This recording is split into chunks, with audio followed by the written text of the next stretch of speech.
Bro, turn that shit up, man.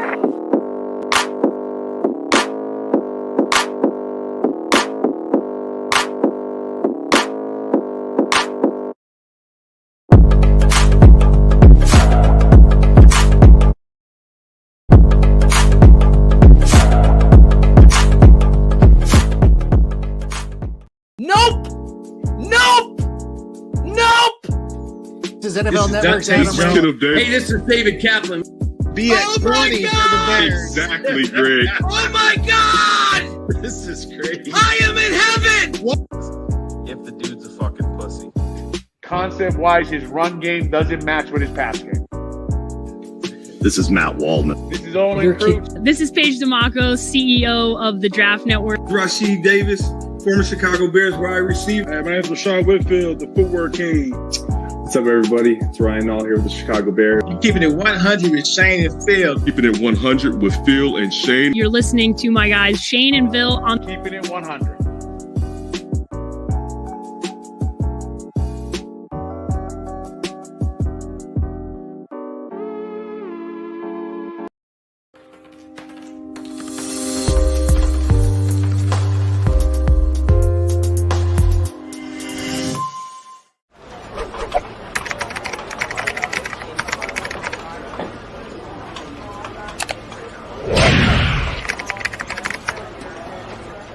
The following show is for mature audiences only. Shy City Sports.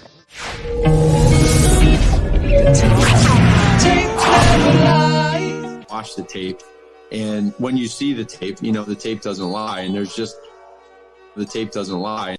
Because what did we both say? We're going to tune into the Redskins game. You're going to see those clips. Just going to sit there, watch you guys try to. It won't take 5 downs. It won't take 5 downs to see.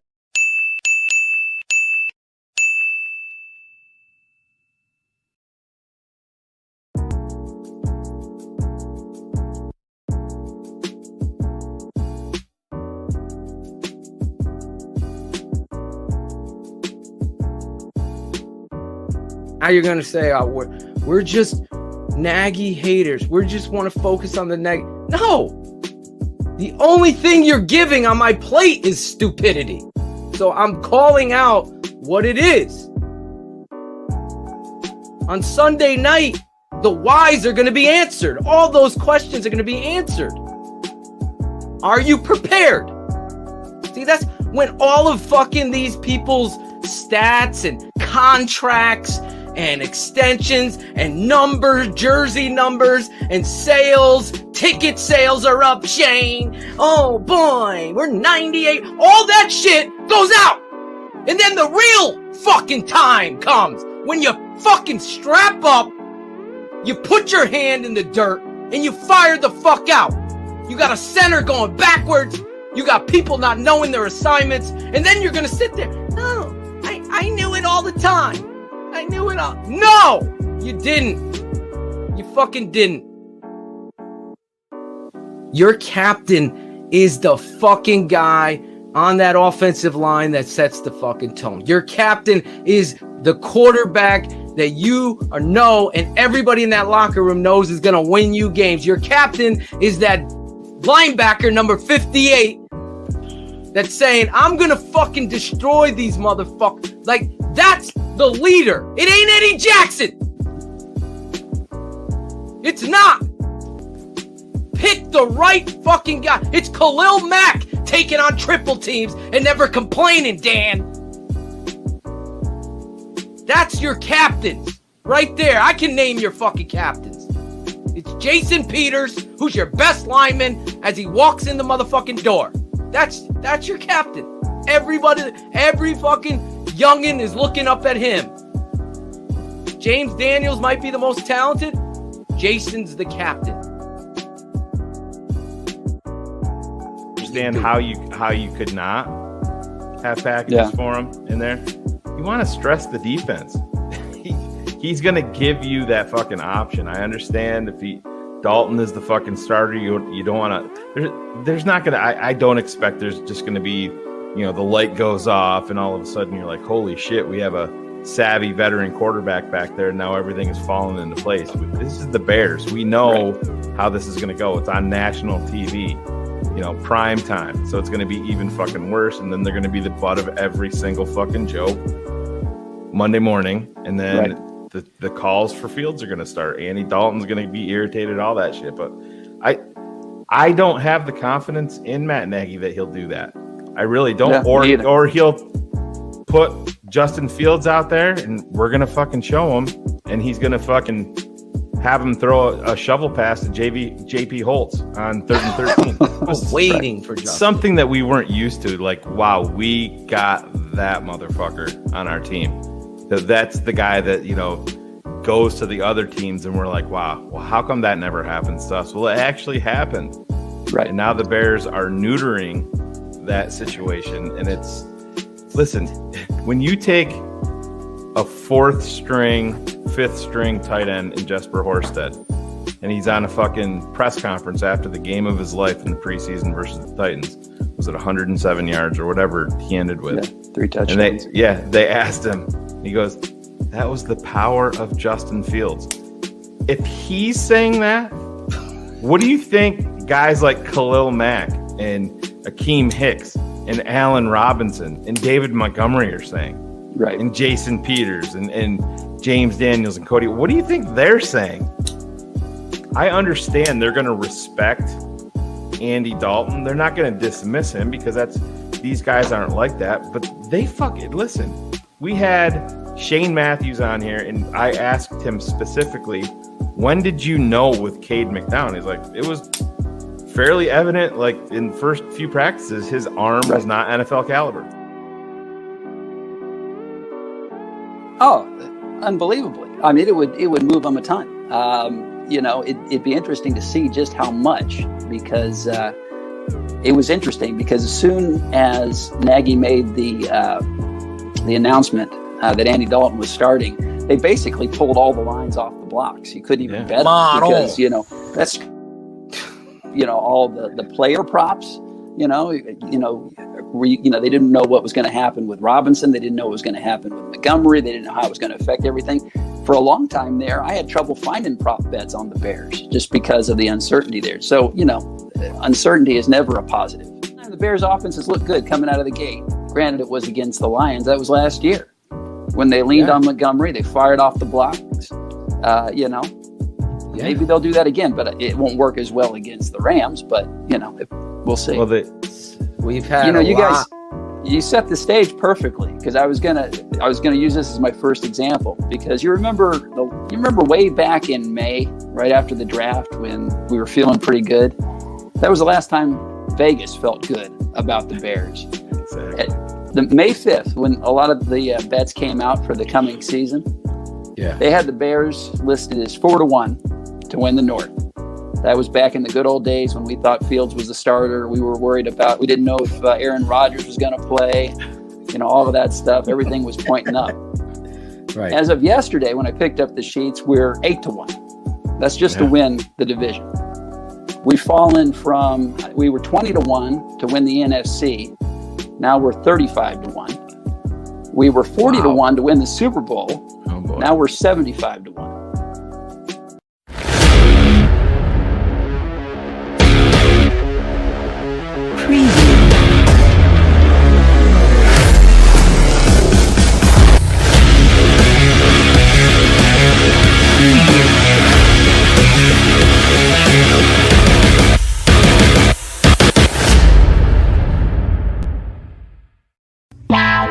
Draft Dr. Phil and the smartest men. Keeping it 100. Keeping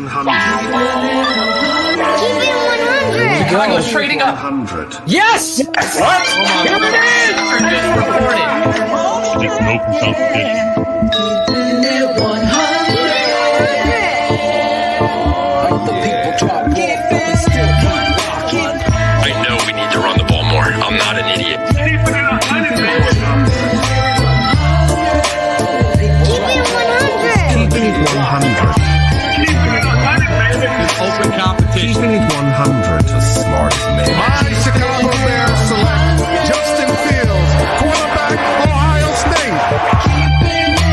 Guess who's back, the two dudes that kept it real. The dynamic duo that you love, the smartest man and Dr. Phil. Breaking down the film, never a problem, kick it straight. Most shows focus on stats, we focus on the tape. We keeping it 100, never running east or west. We coming with that truth, cause that's what our fans expect. Cut off the freaking anchor, moving forward to be free. But don't you worry, Shayne's got the dumbest tweets. It ain't no secret, Phil and Shayne got some haters, but now they're moused up like the true and now and laters. Debaters, frauds get kicked like Coach Tabor. Cuts had to be made, we added a barber moderator. Up and down, boys got you double checking. Sad sack strolling like a fool drunk texting. Flexing on the truth cause you know they'll never change. Real, recognize real, that's what you get with Phil and Shayne. 100's what we do when we're breaking down the bears. Fuck a play or a captain, all of the armchair. The tape never lies, the truth you see. We laugh, we analyze, so there's no babies like Maybelline. Straight to the truth with acumen and facts. We got a sad nerd, but he's not just giving nerd stats. Car crash,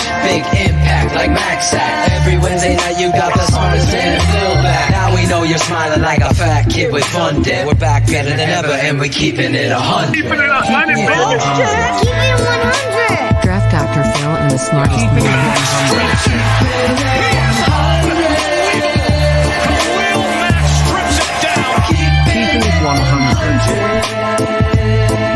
Draft Dr. Phil and the smartest Keeping it 100. Keeping it 100, baby. Keeping it 100. Draft Dr. Phil and the smartest Keeping it 100. Keeping it 100, baby. Draft Dr. Keeping it Phil. 100. Keeping it 100. Shayne, Money Man Marsaw, and the guard. Draft audience. What's up, TTNL family? It is Wednesday night. Here we are. No Claudio, no problem. Just like the Bears offensive line, next man up. Here we go. I bet you know who's coming on next. But before we do, we have a great show. We got ABC Chicago's Dionne Miller. Looking forward to talking everything Bears with her. But back to the betting. Who's up? There he is. Who's this guy? Who's What's up, that Shayne? guy? But first, before the guy that never shuts up speaks, we have this. Breaking news. The tape never lies. Network breaking news. Yo, guess what? Breaking news here at TTNL.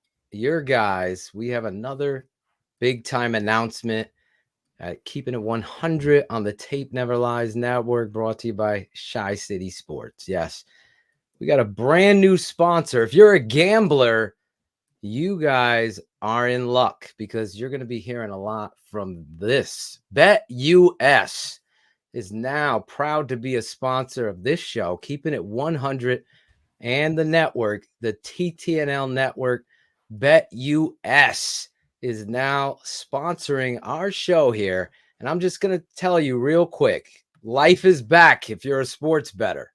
And BetUS has you covered with the NBA, NHL, NBA, UFC, PGA, and of course, America's sport, the NFL.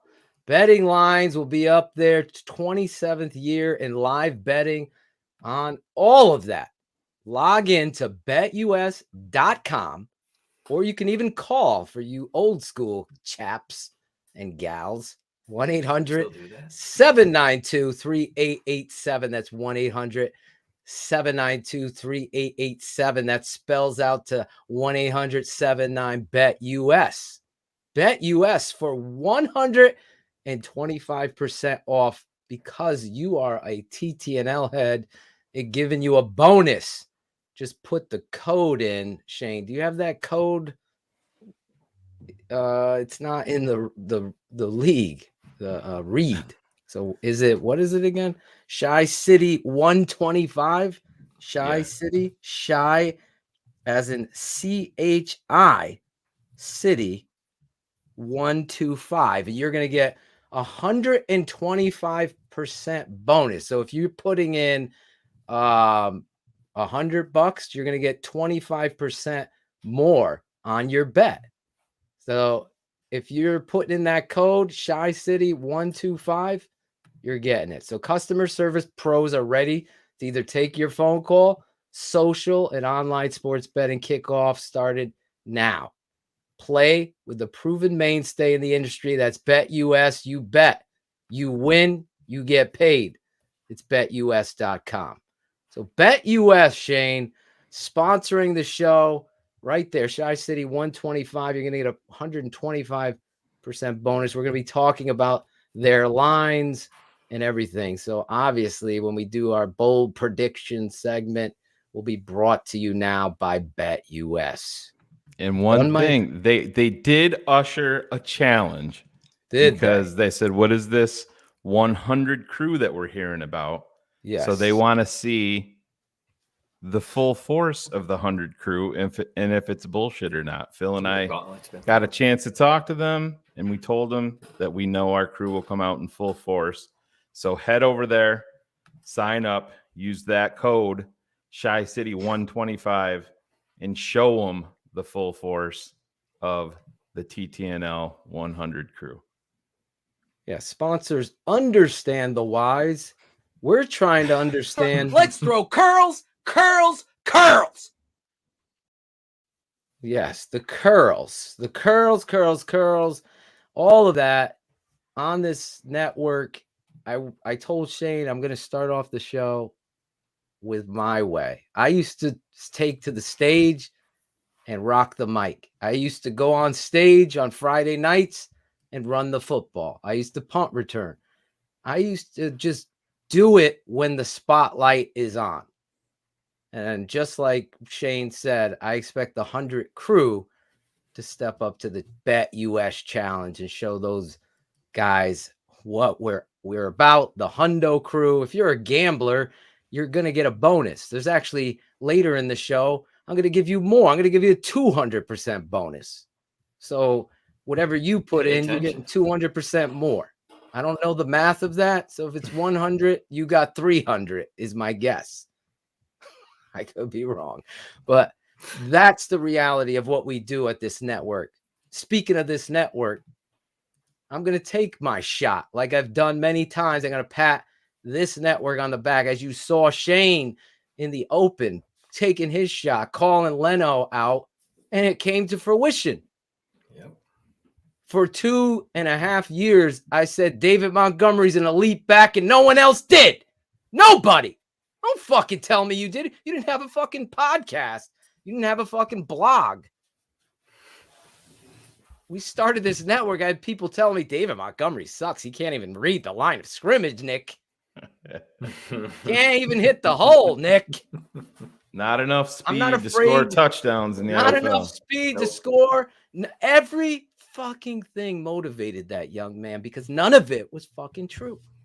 Because you know what? This network is named after the tape. The tape told me the truth. It's told me the truth on Mitch Trubisky, Leno, Whitehair, Mustipher, Robinson, Jackson, Nagy. It tells the fucking truth. Who's the first ones? This network. They're all biting off us now. Like MC Shan off of fucking KRS-One. We're KRS-One over here. We're Boogie Down.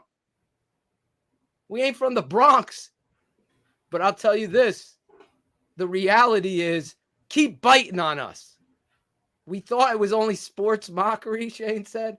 But the reality is so many moments this year for those of you going on and watching the show. And yeah, you trolls that hit the thumbs down button.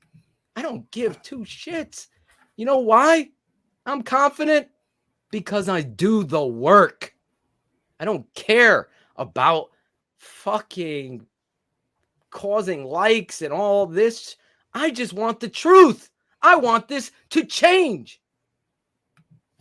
Ask Chris Jackal on BHL. I fucking shut his ass down, everybody down. I go, I need to focus because ask Cherie. I have the pressure of speaking for hundreds of thousands of fans to so many notes on this fucking shoe salesman and that disappointment in that game that's a lot of pressure to make sure I have every detail out there. I just can't tolerate the flip-flopping. And how does this guy have 600 fucking likes? The blog, for God's sake, Shayne.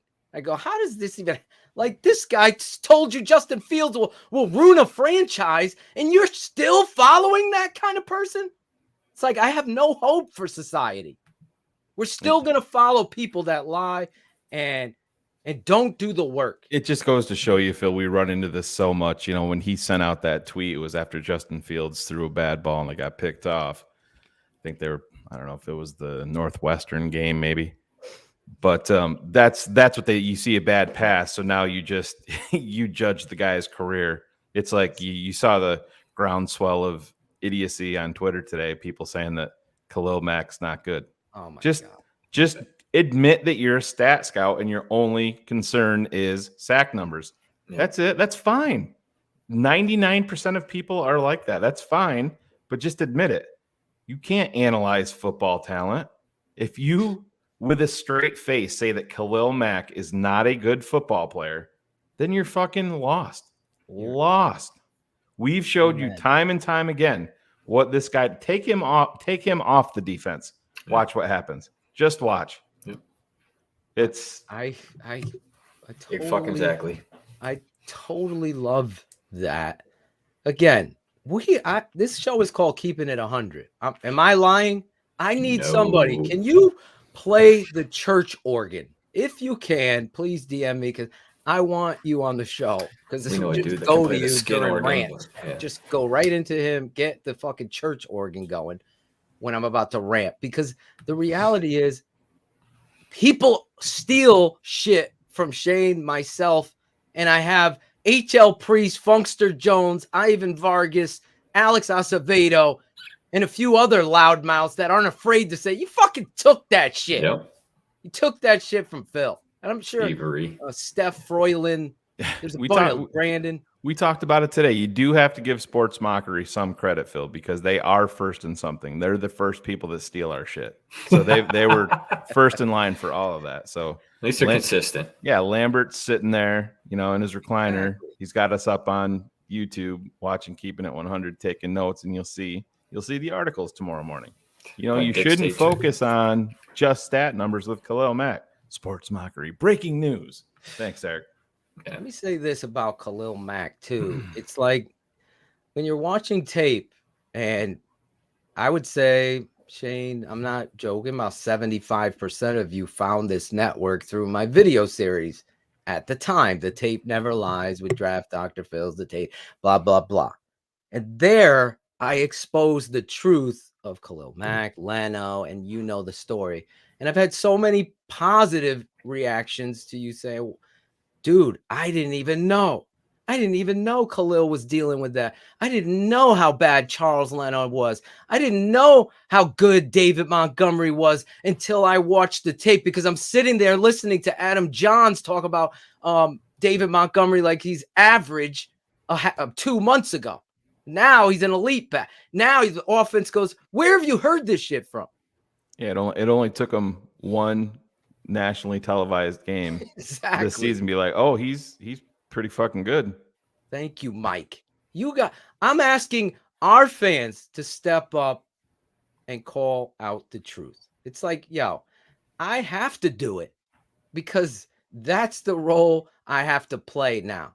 And I don't care if you don't like me. I don't care if Cars is embarrassed that I'm bragging about myself. I don't care if Jackal is behind the scenes embarrassed. I don't care. Because you know what? It's the truth. What are we going to hide from? Who was telling you Nagy was a shoe salesman before me, Shayne? Anybody? You know? Seriously. No. Give me their name. Give me them. I told everybody this shit. My wife's like, you were the only one, and you were getting destroyed by people. Everyone's going after you. I know the truth of this game, and my father's saying it with me. You're right. The former players are saying it. You know what? You're right. You know what? Greg Braggs has praised me for that too. I got to give him a shout out. You know, that hurts some people's feelings, but The reality is, it's the truth. You stand up for one another. Stand the positivity in negativity. Fuck it. You want the fucking truth? I'll tell you the truth. I'm not afraid of doing it. I've made mistakes in my life as a father, as a son, as a player, as a coach. I've done it. That's the best way to learn. The problem with our coach is that he doesn't learn from his mistakes. His ego is too strong to allow others into the situation to help. My father has always said, and you guys know, team's a reflection of have a coach. Surround yourself with good people. The first hire you hire is a great offensive line coach, and he helps you to run your offense. Coach, we can't block that front if you want to run that. We can't do that. Oh, no, we have to. That you lost. You lost because the offensive line coach knows. That's not going on in Chicago. Shayne, there's a play. Cody Whitehair is running on a sweep. Yeah. Running on a sweep, and a corner comes up and knocks him fucking back 5, 15, 10 yards. Oh, yeah. Are you talking? Embarrassing. That was Jalen Ramsey. Jalen Ramsey. Destroyed. It was on a destroyed him. Yeah. 320-pound guard. You talking about attitude? Talking about toughness on opening night when the games, everybody's watching you? Come on. I'm looking at a reality of a situation. I'm giving you a lot. I get it. That's what this show is about. I'm going to call out the truth. I'm going to call out the offensive line. I'm going to call out. I'm going to take the loss because the guy that I didn't think should make the fucking football team, JP Holtz, goes out there and he does his job. Yeah. JP, thank you. You did what you were supposed to do. Something I've never seen you do, except for Dallas. What was it, 2019 or 18 on a screen where you make his first appearance. He runs a tight end screen. And I'm like, oh, this guy's got something. From there, it went like this, downhill. Then he goes on the national stage. He was ready to play. Maybe he heard this network. Because I'm certain the coach isn't holding you accountable. It's a sham. It's a shame. Some of the things that I'm seeing on tape, those of you asking, the NFL Game Pass hasn't given the coaches tape. But my boy across the pond on the network, the producer, Bearlissimo, has the tape. So I will cut. Bearlissimo has done a great job in sending me all these offensive plays, and I will cut that. And Friday, at some point, I will release Draft Dr. Phil's Tape Never Lies. If you're a patron, on Saturday, we are going to break down the breakdowns of the defense. So if you're not a patron, you're not subscribed, you're going to miss out.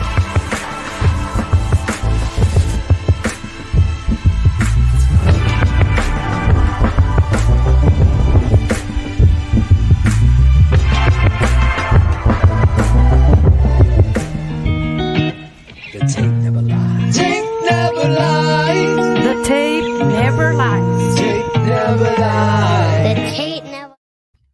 Tape Never Lies, patron. That's www.thetapeneverlies.com. Right down there, scrolling.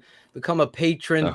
We are blowing gonna up be live. Phil, it's blowing up last time. I mean, it's been going up since the season started. It's $7 a month, and we all understand the times that we're living in, and right, you know, a lot of people don't have the discretionary income. But when Phil and I started this, we settled on the $7 price point because we thought that was a workable price for pretty much everybody. And we understand if you can't swing it, you can't swing it. That's, you know, we're totally understand that viewpoint. But Phil, you know, everybody puts a lot of work into this, and whatever we make, we're dumping right back into the network to improve what we're doing each and every week.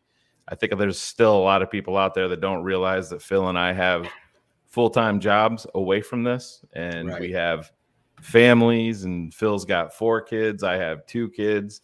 My 10-year-old son has cancer. We're dealing with that. And he did, 9 hours of chemo yesterday. And there's a lot going on, but each and every week, this is our outlet, and we do appreciate it. You're not locked in. If you go over there, sign up for a month, check it out. But it's definitely worth it, guys. I'm telling you, you're not going to be upset. Just the comprehensive breakdown that you're going to get this Saturday, showing you exactly what the whys are on the defense. We have them all. We have them already. We don't need to figure them out, Matt. We know what they are. So go over www.thetapeneverlies.com, sign up. It's $7. If you decide after the 30 days you don't like it, cancel it. But I think you're going to be here to stay. We're way over 600 people, 600 patrons, and we've been very, very consistent with that. And I think everybody that's in the chat will vouch how, educational it is and how much that they love having that added bonus of being a TTNL patron. So we do appreciate it. But go over, check it out. I think you'll love it. What are the whys, right? What are the whys? We're going to find out the whys this Saturday. Berlissimo, my dad, Coach Atosha Sr., and myself sitting down in a coach's clinic, breaking down the breakdown of the defense. So we're going to give you a full comprehensive look at the defense and the struggles that transpired and why they did. Personnel usage, crazy decisions by Desai and coverages, all of that. So we get that stuff out of the way. Obviously, I had to do a little bit of a rant because everybody's all of a sudden finding the identity when I've said the identity is 32 for years, and I get fired up because it's like, come on.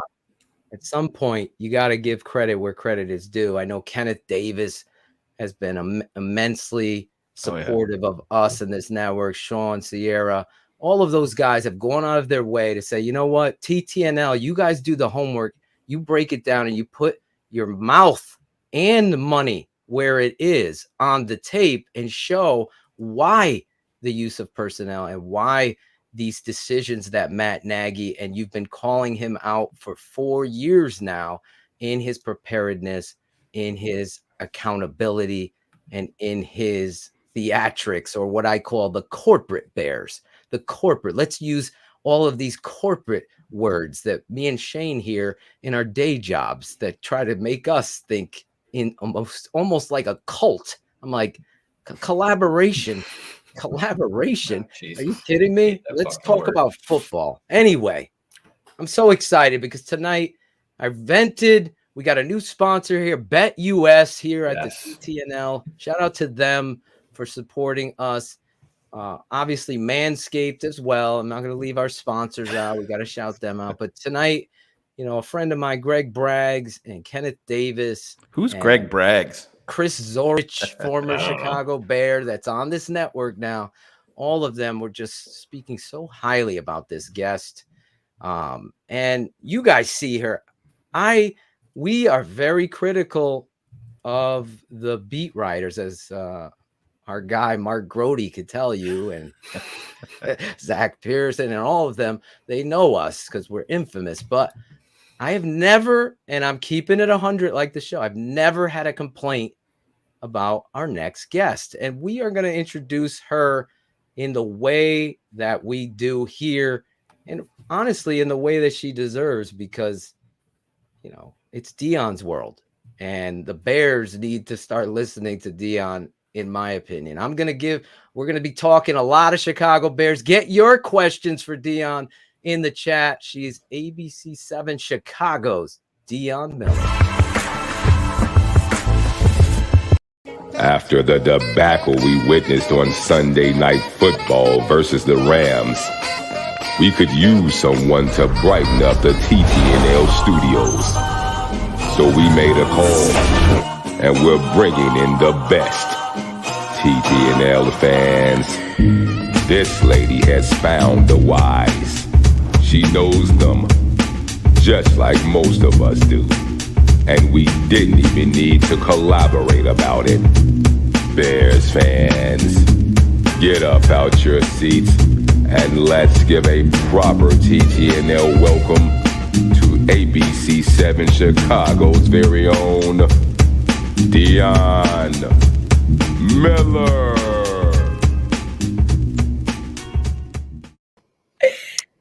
That was outstanding, you guys. Like the best intro I think I've ever had. Your dog even loved it. He was coming. I know. Did you hear him? I know he's hanging out. Although my daughter was up here earlier, and I said, "Honey, you're going to have to leave. We're going to talk about the Bears, and people might say bad words." Exactly. No, like, not us. why? I was like, "Oh, honey, if you only knew." And for some reason, one of the lights in my room is like suddenly flickering. So I hope that it is okay. We're good. Sorry. You're on stage. I mean, I guess. the lights are flickering because you're a star. I don't know about that.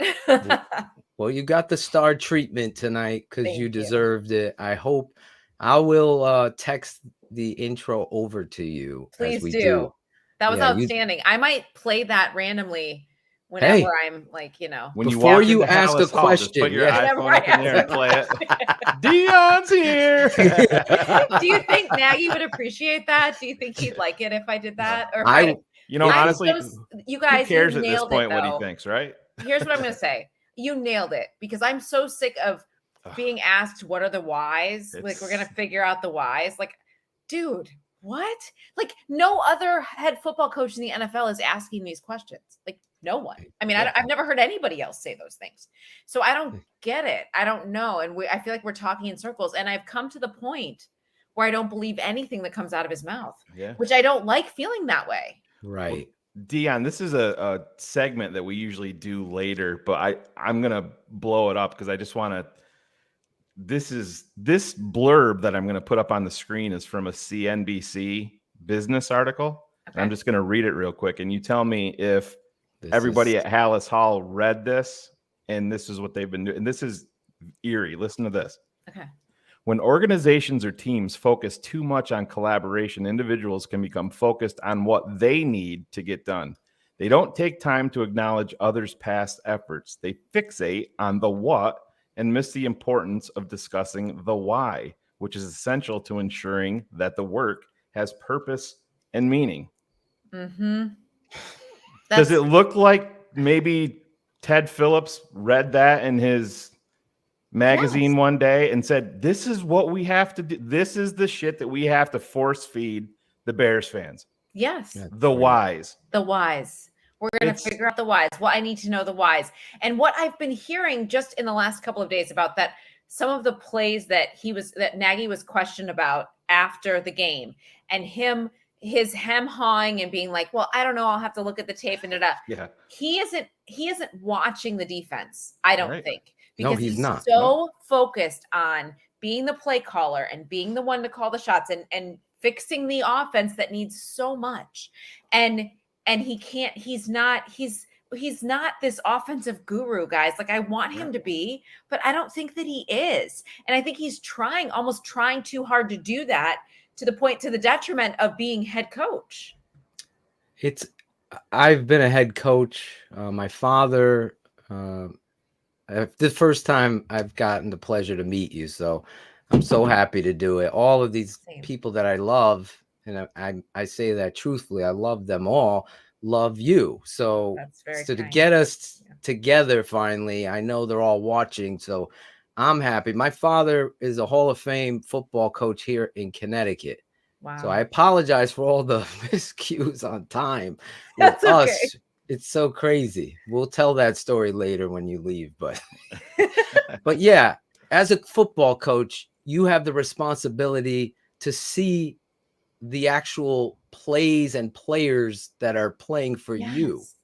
Yes. And if you're so caught up on the Y's, X's, O's, and whatever Z's on your play chart, that is too overwhelming, then you're not recognizing who's up to snuff performing. You're not holding people accountable like a Mike Vrabel, like a Bill Belichick, like a Parcells, like a Jimmy Johnson, that actually have control and command over teams, and their performance then is illustrated right there on the football field. What we saw on Sunday night was what I predicted: a shoe salesman out there just calling plays, not knowing how to attack anybody, and completely never, Dionne, in a rhythm. So when you see this going on, like the first run, for example, is David Montgomery, who I've said is your identity for 3 years, and everyone's bashed me. They killed me, Dionne, and I'm showing the tape to show it, right? He needs to be. He's your offense. He's the penicillin to the wise, Matt.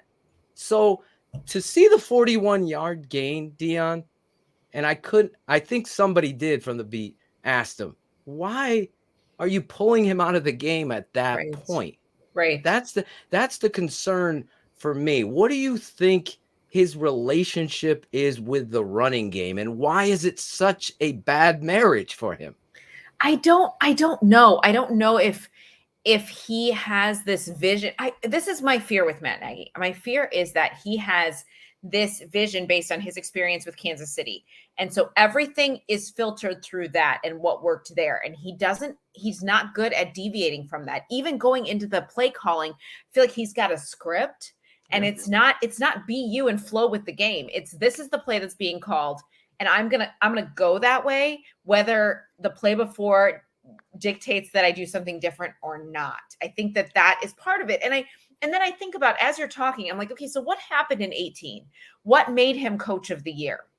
Was it that they had a killer defense and they just band-aided it by on the offense, and he reaped the benefits of the fact that they actually won games? Is that what that was? Because we've not been able to get back to that. This is a mediocre team. It's the same thing again, you guys. Yeah. It's 8-8, sadly 8-9. That I feel like that's what they are, and that's their identity, sadly. Yeah, it is. If you go back and look at 2018, it started to fall apart midway through 2018. Mm-hmm. The offense really started to struggle, and then, hey, I was just as guilty. You saw that last drive when Mitch took him down. He had that ball to Allen Robinson before I don't even want to say the kicker's name. But before that happened, you were holding on hope. And then I said, the biggest thing that drove me nuts that entire offseason wasn't about taking the next step. It was Super Bowl is next. I mean, the Bears 100, that entire thing was like a Super Bowl precursor. Yeah. That's the next step. And it's just, I said, with Chicago, we live and die with this. And I said, I can't for the life of me understand why they come out. And I understand, listen, we see press conferences around the NFL each and every week, and we know that they're not always honest, but the Bears go above and beyond with the dishonesty. They really feel like they can come out and pull the okey doke publicly. We're going to say one thing, and nobody's ever going to figure out that we're going to go the exact opposite way. And it happens over and over again. It's so true. And I feel like the shift actually happened with somewhat transparency. I think back to John Fox. I feel like he was the definition of paranoid NFL coach, right? And when he came in, I feel like he influenced Pace to be more that way, because when Ryan came in, I thought, okay, this is refreshing. Here's somebody who isn't jaded by the league. He isn't fearful. He's going to be really transparent. And then John Fox got a hold of him, and suddenly he was afraid of the train passing by during practice, right? So then they bring in Nagy, who I've known Matt Nagy. I put that in quotes because I covered him when he played Arena Bowl in Columbus. And so I knew him then, and the way that he speaks now is the same way he spoke then. So I feel like that is consistent. However, I feel like now that he's been here for a couple of years, he's starting to give us all this lip service junk. Like, how can the head coach ever say, oh, all these scopes and things that guys are going through, I don't really know what it is. Yeah. What? That's your job. I mean, you can't brush that off and expect us to be like, oh, haha, he just doesn't know that Tariq Cohen had another procedure and doesn't want to tell us about it. Like, just things like that I feel like it has changed the whole trajectory of the way that they operate. And yet I feel like Pace and Nagy operate now like they've bought themselves a couple more years because they have this project quarterback that they want to stick around and see develop. And the McCaskies are like, okay, let's see this happen. And so I don't know that there's a ton of accountability for what they're telling us or how they're operating or any of that stuff. Yeah, let me ask you, there's zero accountability. Let me ask you be honest, about that. Do they, the corporate bears, as I call them, I call them the Gestapo bears during preseason because no one could film anything because God knows shorts and helmets That's gonna. Oh my God! That's Everyone's the dumbest thing. Everybody's gonna learn what we're doing. Don't show anybody our shitty offense. They're gonna steal it from us. Somehow we're not gonna win because someone saw us in. Holy cow! We're doing warm-ups, and who captured Jimmy Graham catching that one-handed pass? No one should see that, even though you have fans all over the world. We can't see that. Meanwhile, Minnesota and New England are streaming their practices their live whole for their fans. Of course. So let me ask you though, to that, as I'm being silly, but the reality is it's so frustrating to me. Do they kind of muzzle your frustration? Like you can't cross this line, or do you feel pressured to be unable to ask these difficult questions of Matt Nagy because the Bears are controlling how far this can go?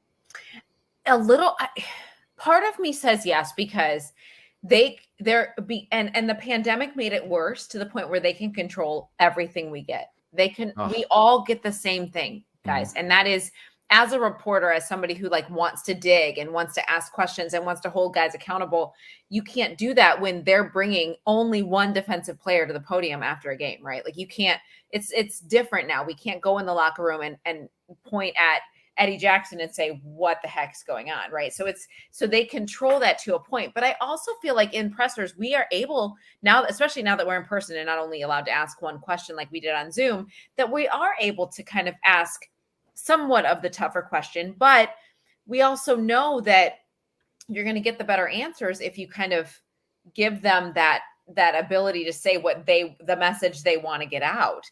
So it's kind of a fine line, but I still feel like as a journalist, it's not my job to to just let them tell me the good things. It's my job to figure out, dare I say, the whys. Well, what about if Dionne goes in there? What about if you go into the press conference tomorrow and Matt Nagy's up there and your question is, Matt, have you figured out the whys yet heading into week 2? How do you think you would react to that? Perhaps that should be my question tomorrow. I'm going to have to review the tape. I'm going to have to review the tape. Is that what he's going to say? That's what he'll say. He'll say something. He'll deflect somehow. If he deflects, he'll find some way to deflect it. Then he'll make a joke. Everyone will courtesy laugh and we'll all move on. Like that's what I feel like happens a lot when you're in that situation.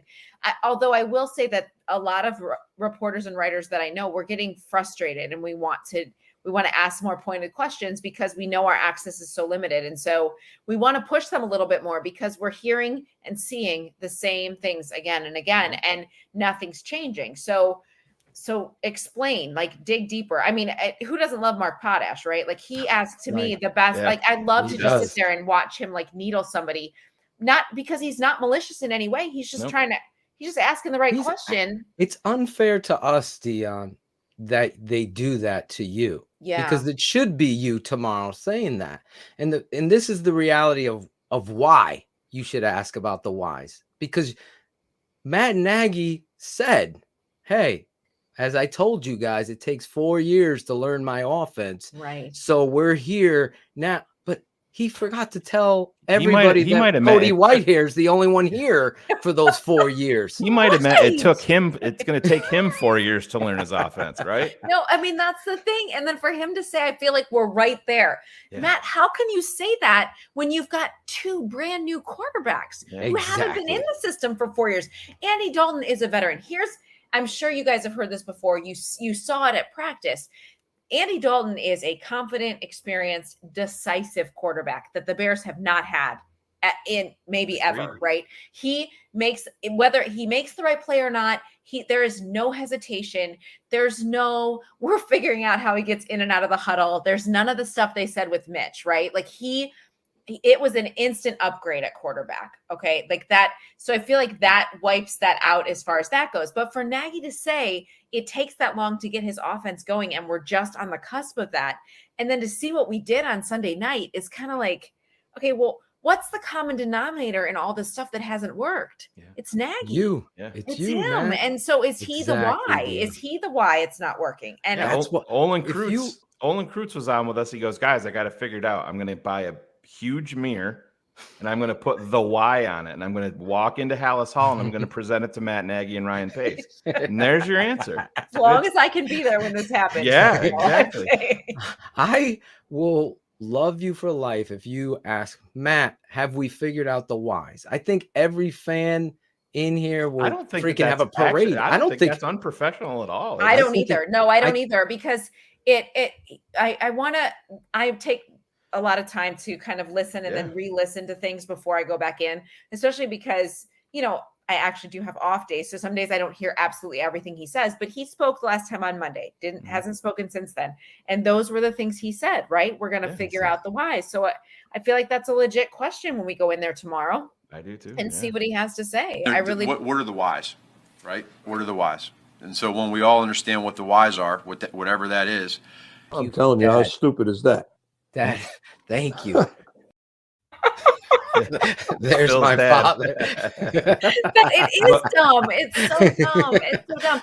And I feel like that he says that just to buy himself more time to figure out the next BS thing he wants to tell us. I think it's like it's the shield. It's the what is his name? Captain America's shield for him. Yeah. Because it's how he the why should have been, why not a QB competition? Right. You lucked into Justin Fields. Yes. You made your promise to Andy. That's fine. But this is a business. This is football. This is what every kid, every Bears fan around the world, all 400 or 500 people listening live in the chat right now are living for. They're living for the best, Matt. You deflect the whys to protect what Dionne, you are 100% right in. I need time. Yeah. I need to save my ass and hold Justin out and keep my security blanket covered. That to me was the most disrespectful thing to both players, the whole team. The whole team. He's going to lose this whole locker room. The defense is already. Starting, Eddie Jackson it's starting already. Chirping. You saw the Marquise Goodwin comments. Right. Oh my God. Dionne, like tomorrow when he comes out to speak, do you think that the first question is going to be about Bill Lazor's comments today? I think it has to be. Yeah. I think it has to be. I think we have to hold Nagy to the fire about that, because why does your offensive coordinator? I don't want to give a dishonest answer. Yeah. It's like, well, geez, everybody else in this building does. I don't understand why you're so afraid to. When Bill Lazor said that they're today, asking him to lie. Is what Bill Lazor's telling you. Well, when Lazor said that today, I sent out a tweet immediately, and it said, I think Bill Lazor's figured out the whys. Yeah. Correct. Yeah. Correct. He has. But the other thing, though, that I have to say about what I saw on Sunday night, though, is that quarterback was not the number one issue. No. And I think that is what's disheartening to Bears fans the most, because the defense didn't even, that was really a poor and disappointing showing for a defense that we keep saying, oh, they want to get back to that 2018 swagger, but guys, they're 3 years older than that. Like, This is the same group. And dare I say that we are getting Khalil Mack on the other side of his peak. Like, I hope that that's not true. But when you see a guy like Aaron Donald, yes, I know it's different positions, but like you see a guy like Aaron Donald, he is a man among boys, right? Like, he runs around practice dummies and scares me. He's just he's at a different level. And the Bears don't have a defense that looks like that anymore. No. I don't like that. This is the problem, Dionne. As a coach, I'm looking to the Rams are so well coached offensively. True. They knew exactly 3-step game to start and get them no pressure. Just 3-step drop, deliver down the field. Everyone, a lot of these fans and people learning the game of football don't understand that you could throw deep on 3 steps. And that's the reality of why Matt Nagy's curls, everything was, you put Andy in a terrible position. You went out and signed all of these receivers that with speed, and you're running curls. Right. And you're not attacking down the football field like the Rams did and action on it. The Rams, I get what you're saying.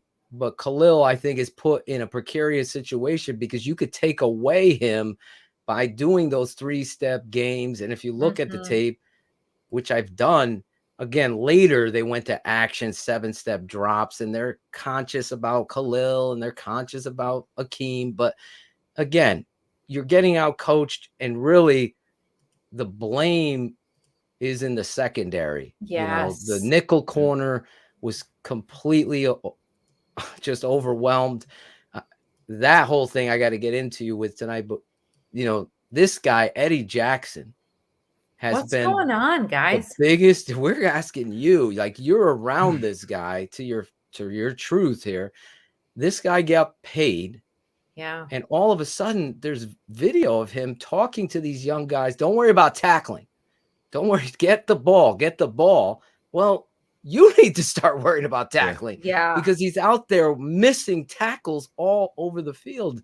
Is there something you've seen in this player's energy?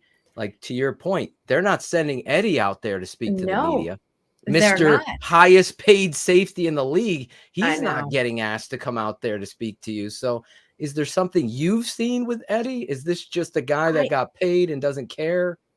I don't think he doesn't care. I will never put that on him, because I think he cares a lot. I think I don't know what it is, because I mean, even at the start of training camp, when he was like, nursing some injuries and easing in and just not, I felt like the whole defense was in a different groove. And everybody says like Sean Desai is a Vic Fangio disciple, and I want Sean to succeed, but there is a comfort there that doesn't grab their attention. Maybe because he's already been there and he's not an authoritarian. And even today, hearing him talk about, we're going to ask the hard questions. We're very, like when we say what was wrong, we are determined in what we're saying, and we are holding guys accountable, and we're definitely having these stern conversations. I don't know. I don't know if it's because he was their boy and he's closer to their age, and that changes how they react to him. I'm not sure. It's something that we're still trying to observe. Again, the pandemic has limited a lot of that stuff. I mean, that's part of the reason I love my job, is to get that locker room vibe, to get that feeling with the guys when you get them one-on-one, and we just haven't had that.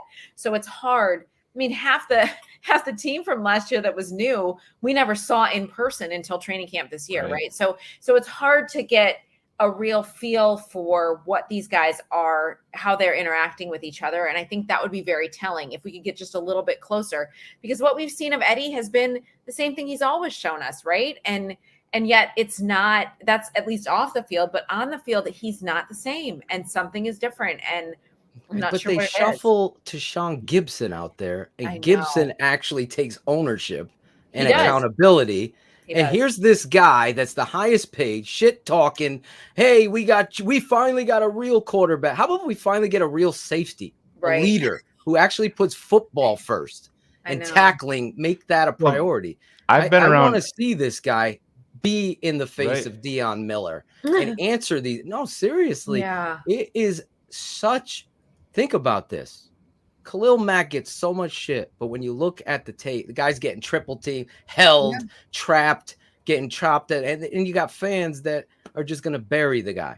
Eddie Jackson's out here my 7-year-old kid knew to touch him down. Why didn't he do that, right? Why didn't he do that? And he doesn't come out and say, I know that shit'll never happen again. I saw no ownership, no accountability. And Matt Nagy's got to watch the tape, Dionne, because he didn't know. Again, this is what the buzz has been all day, is that like a lot of people have been talking about it. They don't think he even saw the play. Didn't even see it because he was so focused on the offense. So of course he had to watch the tape. But the scary thing is, why is my phone ringing? That's ABC7. We'll call them back. Anyway. Breaking news. Matt Nagy just found the wise. It's still going on. Do they not know I'm busy? We heard you found the wise, Dionne. We need you on the show. It's breaking news tonight. No, but it is it's interesting to me that they brought Sean out. I'm gonna vote early, like he's gonna win the Media Good Guy Award, because he's so vocal, and it has been since the moment he arrived, and like is so accountable to the things that are going on. But it's embarrassing that Eddie didn't come out, that Nagy had to watch the tape before he knew what had even happened. And it just, there's some disconnect going on there, you guys. And I feel like it's going to get worse if they keep losing. And my confidence in them turning it around from week 1 to week 2, even against the Bengals, who are feeling very good about themselves now at 1-0, is scary. It's scary to me. I don't think so. I'm a Browns fan, so I don't think they beat the Browns no matter what. So God forbid they go 0-3. Like what happens then? What happens then? Do we trot Justin out then? Sure, that's good. That's what's going to save them. But what about the offensive line? We're on our 5th left tackle. What's happening there? Yeah, I have never witnessed a team have 2 left tackles go out, a third go out, and now I've never seen that in my life. Peters was limited today, so that's an improvement where I thought he was going to be. But what's the update with Larry Borum? That didn't practice today, right? Yeah. So is it really a high ankle sprain, or they haven't given you any notes? Yeah.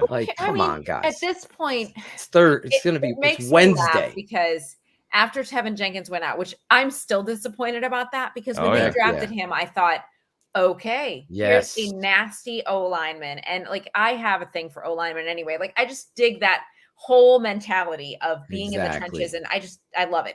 But so I was way jazzed about Tevin Jenkins. And then you can't tell me nobody else knew that he had issues injury wise. I digress. So he has surgery. They bring in Jason Peters, which at 39 years old, you can talk all you want, dude. He is Hall of Famer, whatever, but he's 39. How many linemen have played beyond their 39th birthday? 4 or 5, and it's never gone very well. So you knew that wasn't going to happen. They're speaking into reality that 5th rounder Larry Borum is somehow going to save the day on the blind side. That's not happening, right? So it is a disaster there. I like Larry. So I think Larry, my father said Larry Borum was the best tackle in this draft pre-draft. Really? Yes. That's on our Patreon channel. If you're not a subscriber, I'm telling you, Larry Borum, watching him, we're going to break him down. I'm going to show you the tape on him. If he didn't get hurt, Dionne, this is what pisses me off now. You get me fired up because my uncle was Sam Rutigliano. I don't know if you remember him, the head coach of the Browns. Yes. The Cardiac Kids. Yes. That was his. So we have a Browns connection now. Oh I like you even more because you love the offensive line, and that's my guru. My father is the guru of offense, and I've taught. Anyway, Larry Borum, when he was in there, I'm like, holy cow, we have something big here. He was dominating Aaron Donald. He's getting onto the next level, destroying people, right? And all of a sudden, Matt Nagy's grubby little hands, as my boy Sean Sierra would say, he had to run that shovel pass to Allen Robinson, and they missed the block, the wham, and all of a sudden someone's falling on his ankle. Does that remind you of Kyle Long? Oh, remember? Yes. With the fullback falling on. We have to do these gimmicks. We had to run that double reverse at the 40-yard line. It just had to happen. We were going to fool the fastest defense out there. We were just going to trick them all. Trying to be cute. Exactly. Just do what you know will work. It's the same thing I did. Ryan Pace has always been wonderful to work with, very respectful to me. And we have great conversations about all things non-football, right? He's wonderful. But man, he is always trying to find the diamond in the rough, right? He's always trying to find that one player that nobody was thinking about, AKA trading up for Mitch Trubisky. Okay. Stop digging for that one thing. I feel like Nagy's trying to do the same thing. He's trying to find that one play that everybody's like, oh my gosh, can you believe they pulled that off? When gosh, just run the routine stuff. Throw the ball downfield. You have a track team in your wide receiver room. Throw the ball downfield. This is not hard. You're making it harder than it needs to be. And then for them to sit up there and be like, well, we just don't know why it didn't work. Well, I'll tell you, because you're not just doing what makes sense to next, just the next play instead of pulling somebody out and trying to, like you said, run the gimmick. Stop it. Just play football. It's the game you love. It's the game you know. Just do it. Don't overthink it. keeping it 100, as Thomas Adams is saying, stop being cute. Yeah. You're right, Thomas. It doesn't need to be. David Montgomery, listen, we talked about that first drive. How, Dionne, you've watched this game as a Browns fan. You've had a lot of miserable days, just like us Bears fans. But one thing I've never seen is a coach with a running back that breaks a big run, like Barry Sanders would hit a freaking big 50-yard run. He ain't going out the next play. Right. He's not. Walter Payton hits the hole. He breaks 6 tackles, a stiff arm, gets knocked out of bounds, flips over the water jug, gets back, and he's in the huddle. Right. Why is David out of the game? That is an issue. Yeah, with of course a coach. it is. He can't understand 32 is the identity of your offense until he does. Bill Lazor does. I really believe that. I think the offensive Juan Castillo does. In fact, going back to Larry Borum, Juan Castillo told Greg Braggs, your buddy, and Greg told me, I think I was on the phone, that Larry Borum is a starter here. That was what he said to him. That was in preseason. And then Larry had the concussion. See, just getting here's back. my question, though. That's great. Yes. I'm loving that about Larry Borum. But like his first time in the preseason, what did he do? Training camp, got injured at Family Fest, concussion. Yep. And now in the game, what happens? He gets injured again. Like something that doesn't sit well with me. I know injuries are. Listen, they're the worst case because careers end and there's so much potential for somebody. And then listen, I've had many a concussion. I won't even tell you how many. But then let's go back to Matt Nagy, and you're going to question this guy. Here's a huge one. And I think it turned the whole tides of the game. So they get down there and they bring in Justin Fields for the first time. And I'm like, oh my God, he's in the game already. Right. I wasn't expecting it. I go, wow, good on you. He runs an RPO on his own, makes the right read, throws a 9-yard rocket, right, to Goodwin. And on 3rd and 1, you take him out. It's like, what? The kid just read it right. Now he poses the biggest threat in the red zone. That's guess what happened? They bring in Dalton. They have a false start. They go backwards. He throws an interception the next play. If they go in, Fields, read option, he pulls, or David gets it, and they score, the whole game changes. You know how momentum is in football. Confidence is key. Oh, I think about this guy, and I don't understand how this guy, in your mind, is allowed to do both. How did he get back to doing both after he gave up play calling? You know, that is a really great question. I think he's so prideful he can't give up the play, and he's so controlling when it comes to play calling he can't give it up. But you just described about Justin Fields having success and then going back to Dalton, I feel like this is my biggest fear with Nagy, is that he has it written out in Sharpie exactly what's going to happen in the game, regardless of what's actually going on. So something great happens and he's like, you know what? Nope. The next play says Dalton's in. So we're going to put Dalton in instead of just flowing with the game. Again, we get back to, he's not being you. He's overthinking it. He's overthinking it all instead of just looking at what's happening in front of him. Everybody at home screaming, leave him in, leave him in. And Matt's like, you know what? My play sheet says no. So we're going to bring in Dalton. Like that. I feel like that is what we're seeing over and over and over again with him. Nailed it. Nailed it. No, you did. Jay Bonds is 100% right. I'm getting goosebumps here. Not kidding with you. I got goosebumps twice with you tonight because you ask him, have we learned the whys? I got goosebumps when you said possibly we'll do that. Now you nailed it right there. So you have to be paying attention as a coach. You got to feel the game. Yes. You're killing it right now, Dionne. Everything these friends of mine said about you is 100% true. Dionne is on fire, keeping it 100. She fits perfect here. Bullseye. I'm not making these up.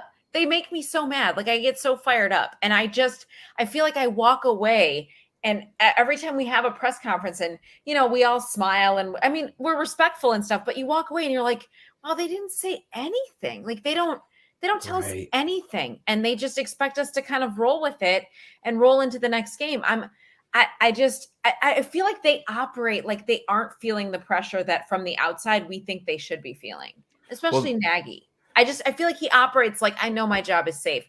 Like there's something behind the scenes that we're not being told here. That's was going to be my next question. I mean, when George McCaskey came out and when he was talking, you know, during the offseason, he said he reached out to different people and he reached out to the, you know, Pittsburgh Steelers owner and stuff like that. And that to me sent off alarms in my head because Pittsburgh, they're gonna ride it out. It's all about consistency. You know, we're gonna weather the storm. He's gonna get through this. I've mentioned it multiple times. Everybody keeps on saying if they go out and, you know, finish 500 or a little bit below or whatever, that they're going to be launched. I don't think that's the case whatsoever. We talked to Cap. We had Cap on with us. He said he believes the same thing, that these guys actually have quite a long rope. I mean, look, the expansion at Hallis Hall is because of Ryan Pace. I mean, if they had any questions about this guy, I don't think that any of that stuff is ever approved and getting done. And I mean, now you're seeing the Arlington Heights talk and all of that. And I don't think these guys are going anywhere anytime soon, unless there's a 1 or 2 win season and the locker room completely crumbles and there's, you know, mutiny. But I just don't see it happening myself. I'm with you. I think it's going to have to be something incredibly dramatic for there to be a change when it comes to with Pace and Nagy. And I think that drafting Justin Fields did buy them some time, but I also think that, and I like George so much, and I like that we can have real conversations, and I'm definitely a people person, right?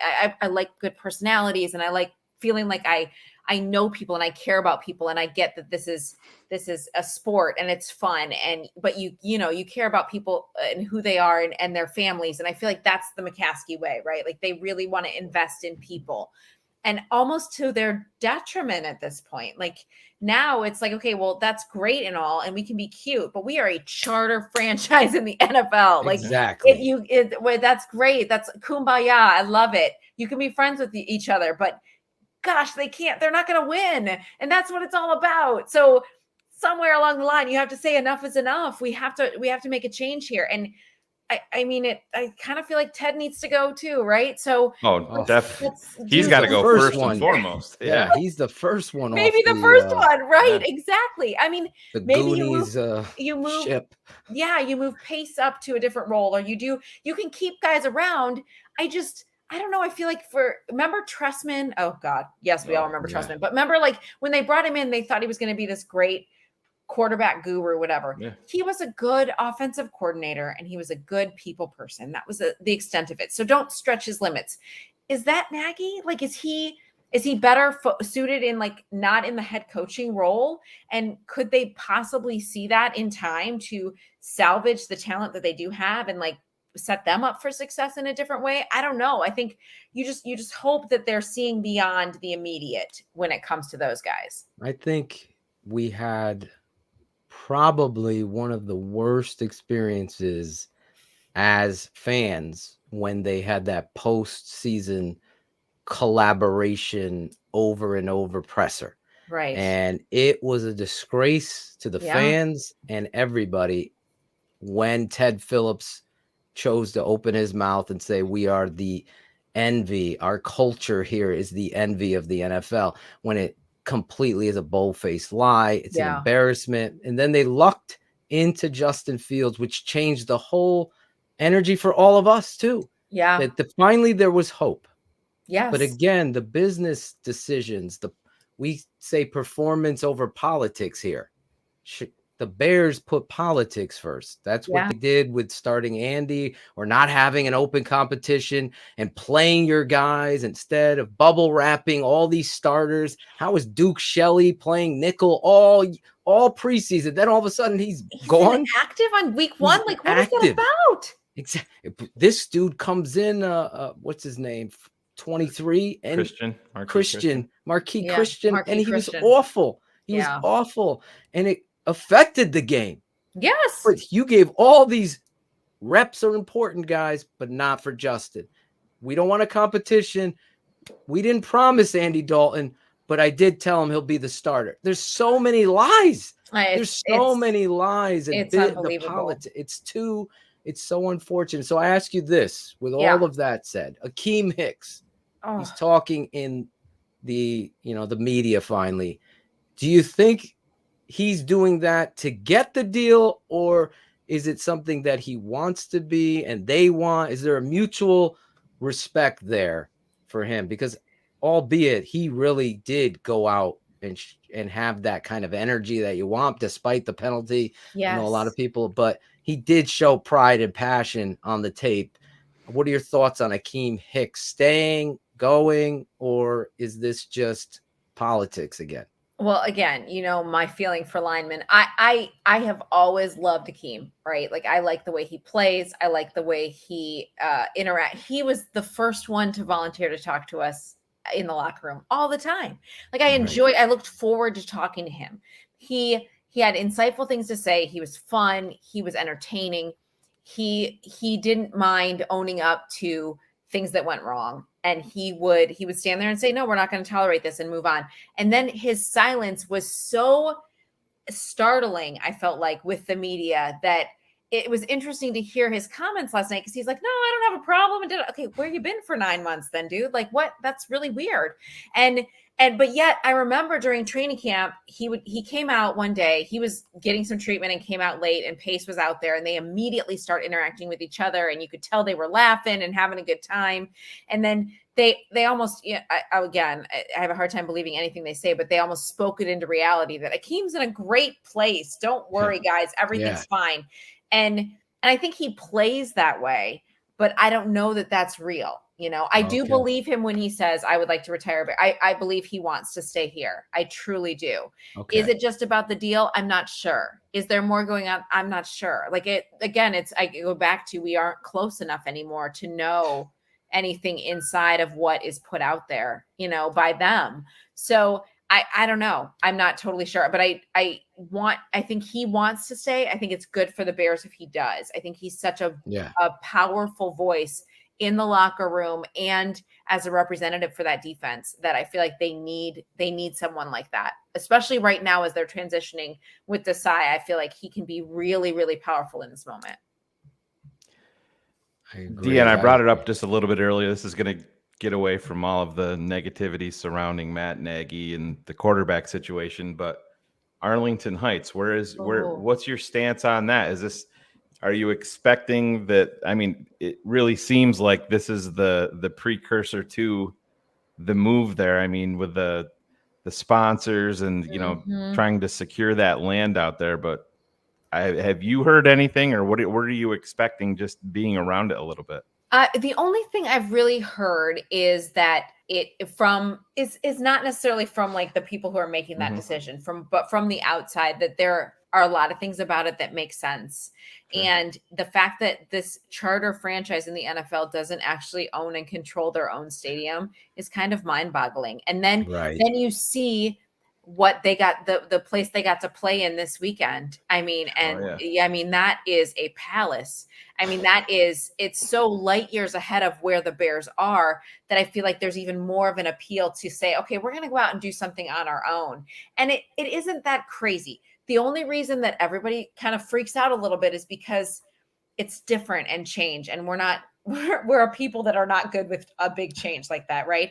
But change doesn't mean wrong. Change doesn't mean bad. It just is. It would take some adjusting and it would be different.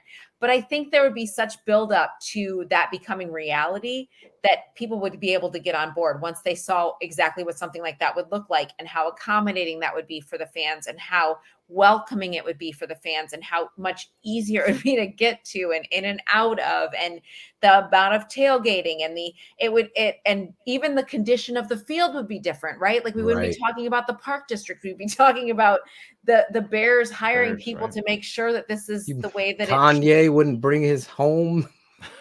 Thank you. Right. And they would be able to say, no, this can't happen here. And they would have some control. And there aren't a lot of NFL teams that don't have control over the way their own turf is all set up, right? So I think there's part of it that does make a lot of sense. I still feel like it's a 5-year down the road thing. Right.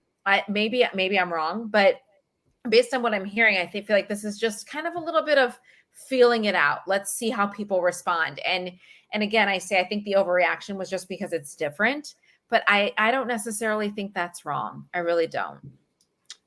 Let me ask you, when do you think in your mind that Justin Fields takes the field for the Bears as the named starter? As QB1? Yes. I have said from go week 3 at Cleveland. And I think I've said that because of his connection to Ohio.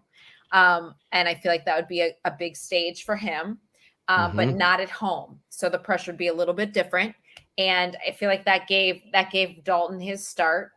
And now it's time to see him go. If they start 0-2, I feel even better about it. But I don't know. I mean, maybe I'm wrong. A lot of people have said week 4, but I've said week 3 in Cleveland just because it's a safe space for him. That's what it feels like to me, right? Yeah. I mean, that is a good point. I didn't even think about the Ohio. It gets him a game under his belt to come home to Detroit. Yeah, exactly. And then there's confidence there, right? So I don't know. That's what I've been feeling. So we'll see. Let me ask you this, another quick question, because I know we've kept you over the time, but that's so okay. good. I do have children to put to bed, but we'll finish this. It's okay. When you look around the league, obviously you have a lot of colleagues all over the place that probably cover other teams. When they look at the Bears and they talk to you privately, is it almost to the point where all of them realize Matt Nagy's not the guy to be the head coach of the Bears? Do you get that feeling? No, but definitely different, right? I mean, even my best friend is a beat reporter for the Jets. Okay. So talk about another team that's on the rise and different. And her interactions with their head coach, even their brand new head coach, so different than what we hear from Nagy. So different. And she lived through the Adam Gase days, which were weird and bizarre. And so we talked about that a lot. And I think that which was really, really, really weird. But I feel like that it's just the way that Nagy interacts with the media and the things that he says, it's just different. It's even more of the coach speak and the like the just saying whatever he can to deflect from actually answering questions worse than what she's even experienced with a worse team.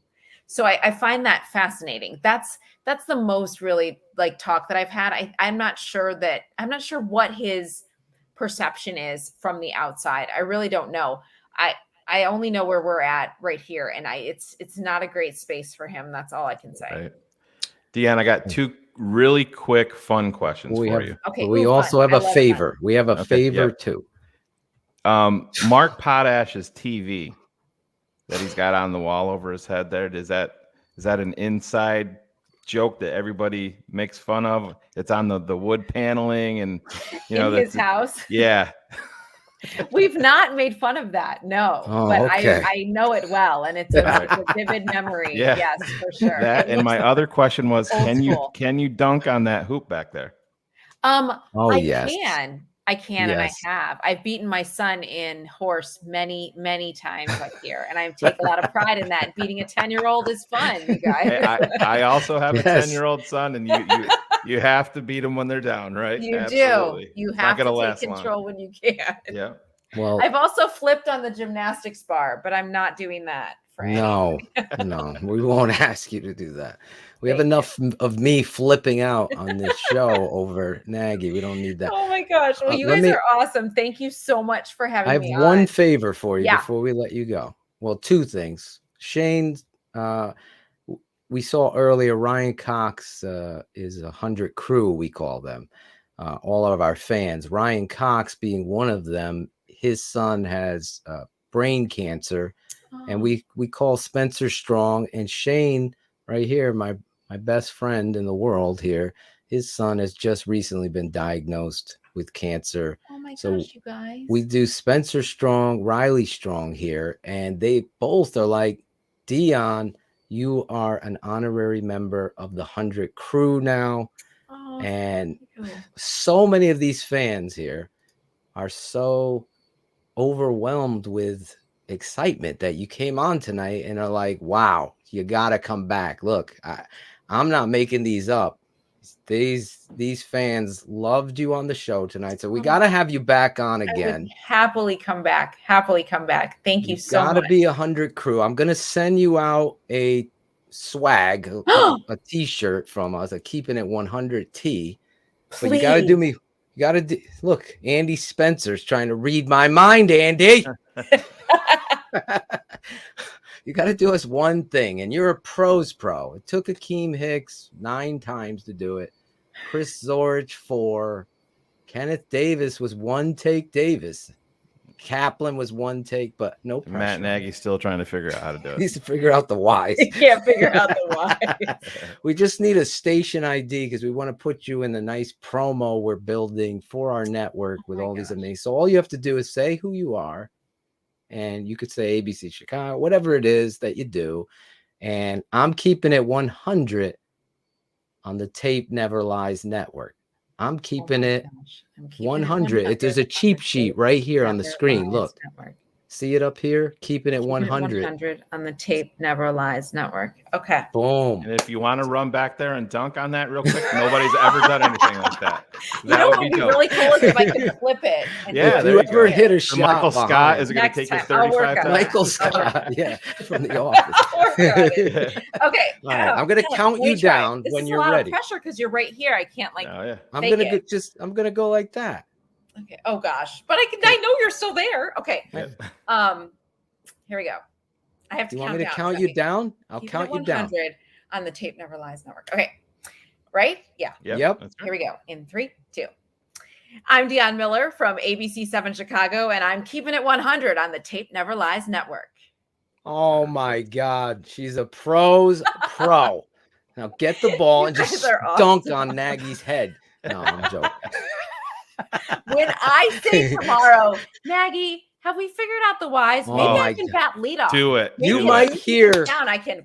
I honestly think you might hear. If you're cheering. able to do that, go all over instantly to Twitter because your Twitter will blow up tomorrow. I honestly, you will be trending with Bears fans if you ask that question. I'm telling. Look at Ray Clark. Boom. Wonderful show. Love you, Dionne. Bullets. 1 take was fine. Look, we can't make it up. Yeah. I thank you so much for your time. You. Sorry about the miscommunication. No, stop it. It's I'm no East big deal. Coast. I'm Biggie. You're I'm not Tupac or Kanye. Come on. You guys are awesome. Thank you for having me. I can't wait to come back. Hopefully the conversation will be more positive next time. Yeah. Let's get you back on like right in the middle of the season. We're going to be up in Chicago for the Packers Bears games. I hope I see you there. That's I'll awesome. be up there. Help me on the date. Wife. Is that it? That's It's October, right? 17th. That's the day before my birthday, you guys. Oh my bring God. presents. We're bringing cupcakes from Connecticut. Oh, please do. This place called Sugar. I'm going to ask my wife.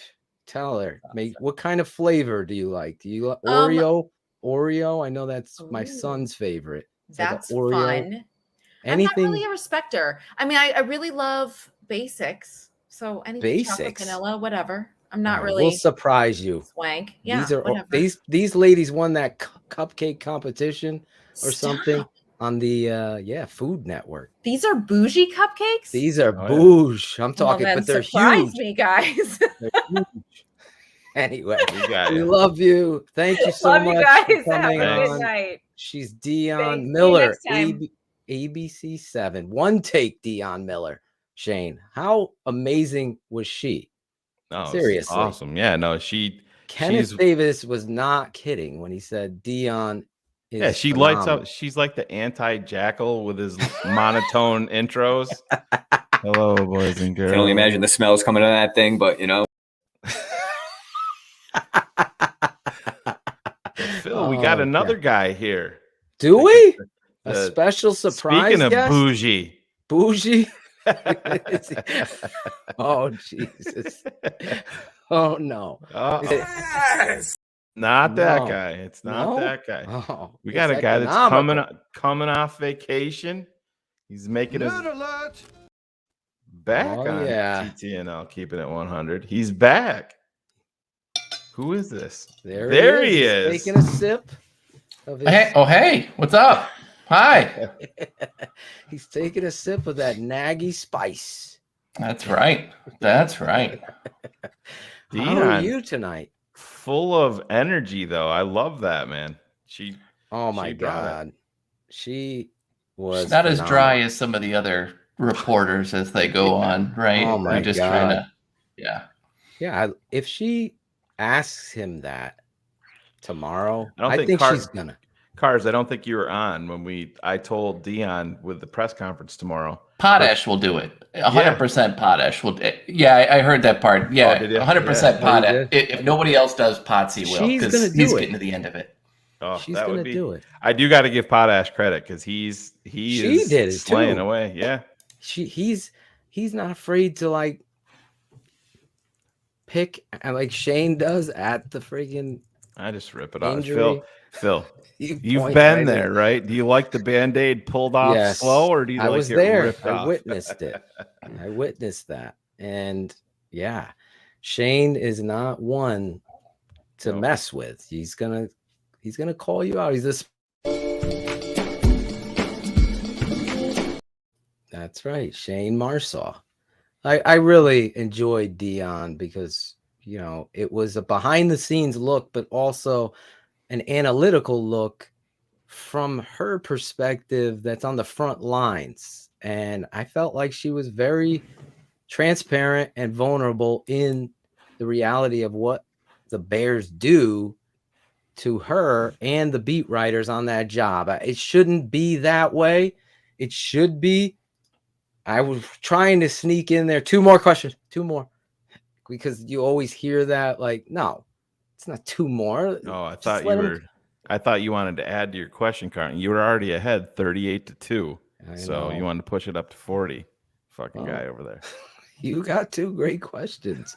At the end. We call that the Pat Finley. You get one on a Zoom, and Pat Finley always manages 3 or 4. It's like truly that, a remarkable gift. He's got a good gift at doing that. But yeah, that was a lot of fun. And obviously Dionne will come back. She also nailed the take. But today though, we had some presser with Bill Lazor. I have a couple clips from that, guys. Do you want to talk about some of them? Let's talk about this clip here. And this is Bill Lazor, the offensive coordinator who doesn't call plays. He made you aware of that. Taysom in New Orleans, I think Lamar, he wasn't the starter. The coaches, using a quarterback for a play or 2 at a time. Why do you He's think talking about a that's- play or that's 2 using the quarterback. Maybe you did in college, where you did it in the name of getting the guys. Well, I think in reality, in the NFL, there are only so many quarterbacks that are good enough to win. Probably not 32. And so if you really have 2 on your team that can do that, you're fortunate. And most of the time when people try to do that, it's just hard. It's hard to have 2 that are really good enough. I'd like to think we have 3, but I think time, you asked the question over time, why hasn't it happened? That's probably why. You guys were. There you go, Shayne. What are your thoughts, guys, on him talking about they might have 3 quarterbacks? That's bullshit. They don't have 3. I mean, there's people are still fixated that Nick Foles got Super Bowl MVP and he's a good quarterback because of that. He got hot at the right time with the right team, and that's who he's always been. That guy. He's a 3, 4, 5 game guy, and it is what it is. And if the Bears could have found a suitable trade partner that was suitable to Foles and his management, he would be gone. But I don't know, man. If you want to go on to the rest of them, because the most important piece hasn't been played yet. I don't know if we have that clip. Maybe it's this one. Passes, and I have to imagine. I thought Elijah did an excellent job. I As you know, I was not Jackal calling the ain't doing plays, his but I can job. speak, I think, for the staff to say that Elijah being in the game had zero effect, as far as I can speak, of what we did. I thought he handled himself great. He's been here for... All right, he's talking about Elijah Wilkinson. These were sent to me by Berlissimo. I don't know if we have the clip of him talking about Matt Nagy. How could we not have that? I do have him talking about Larry Borum as well. I thought the possibility, maybe Jackal, you can get the clip that everybody apparently is talking about. That last week we had like I have 7 producers, Shayne. Tonight we got one. Well, here's I can give you the transcript. Go ahead. Read the transcript. Based on what he did in week 1, is Justin Fields ready for a full series? Do you think he can handle a full series?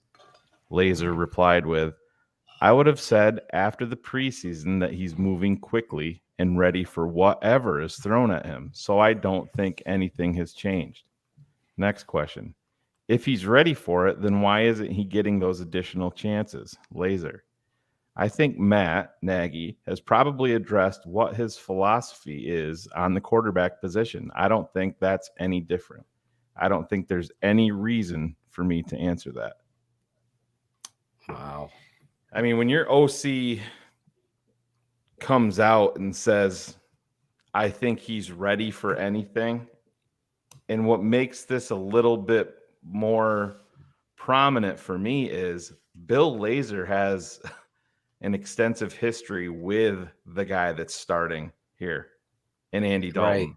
If there was any fucking question at all about Justin Fields and what he can handle, Bill Lazor would have said, he would have pumped the brakes on that a little bit out of respect for Andy. That's the way that I feel, just Right. looking at it from the outside. Right. But he has that history. He's called many games with Andy Dalton as quarterback. And for him to say that about Justin Fields flies right into the fucking face of everything that we're hearing. Oh my God. It calls out the head coach right there. It goes back to having an open competition and getting it right. So, Matt, it's only going to help you. I think it's the opposite. I think it's only going to help the head coach if you have a Justin Fields out there learning on the go and performing tremendously and giving your team, everybody and their brother understands he gives you the best to win. To say Andy's our guy and never have an open competition and just hand that baton to someone and then to perform in the way they did offensively, that's a travesty. It's shame on Andy for, doing that to him and putting him in that situation. But also this young quarterback clearly has a different temperament than we've ever witnessed. I mean, first fucking play, I'm like, oh, he's in the game. Oh, he read an RPO and threw it on a dime, and then he's out. I just think Nagy, I'm opposite of you and Shayne. I think he's going to lose his job. I know the McCaskies don't fire mid-season, but I think everybody in the world, I think the Justin Fields effect is causing a change at quarterback. And if it's not happening, Matt Nagy's going to lose his job. If he stays so ignorant to the truth of what gives the Bears the best chance to win, I just there's no way he can hold Justin Fields off the field. It's just a detriment to your team. And when you do that, you lose the locker room. It can't happen. If he waits till even maybe she said week 3 with Cleveland, that she might be. It's a great point by her. It really, was. Yeah, if it you think was. about it, I never even thought road, about it. Yeah, you look back to when Jordan came back. They didn't do his first game at home. It was on the road. Stuff like that, and it's a little bit less pressure. Right. And it's a great point by her. Also with the Ohio thing. That's huge. Yeah, going back to Ohio. Plus, the guy. I've been a Bears fan my entire life. Yeah. Good, bad, or indifferent. but I've never witnessed in my lifetime. I love Jim Harbaugh. Everyone should know that. I love Jim Harbaugh, the coach. I love Jim Harbaugh, the quarterback. I loved Eric Kramer, who, by the way, was an amazing guest on this network. But I've never witnessed this kind of, I don't know, effortless confidence at the position. Like, okay, I've waited long enough. It's time to put Justin in the game, even on his just run. He just trucks over guys in the way. It's like, he's actually like 6'3", 240 pounds, and he looks like he's the best athlete on the field. But, you know, we're the Bears. Cars, what's your take on Laser in the comments today? And what? Well, I think first off, why did we sit through an entire press conference where they used the word collaboration and he's not collaborating with the single coach? Yeah. Right. Great point.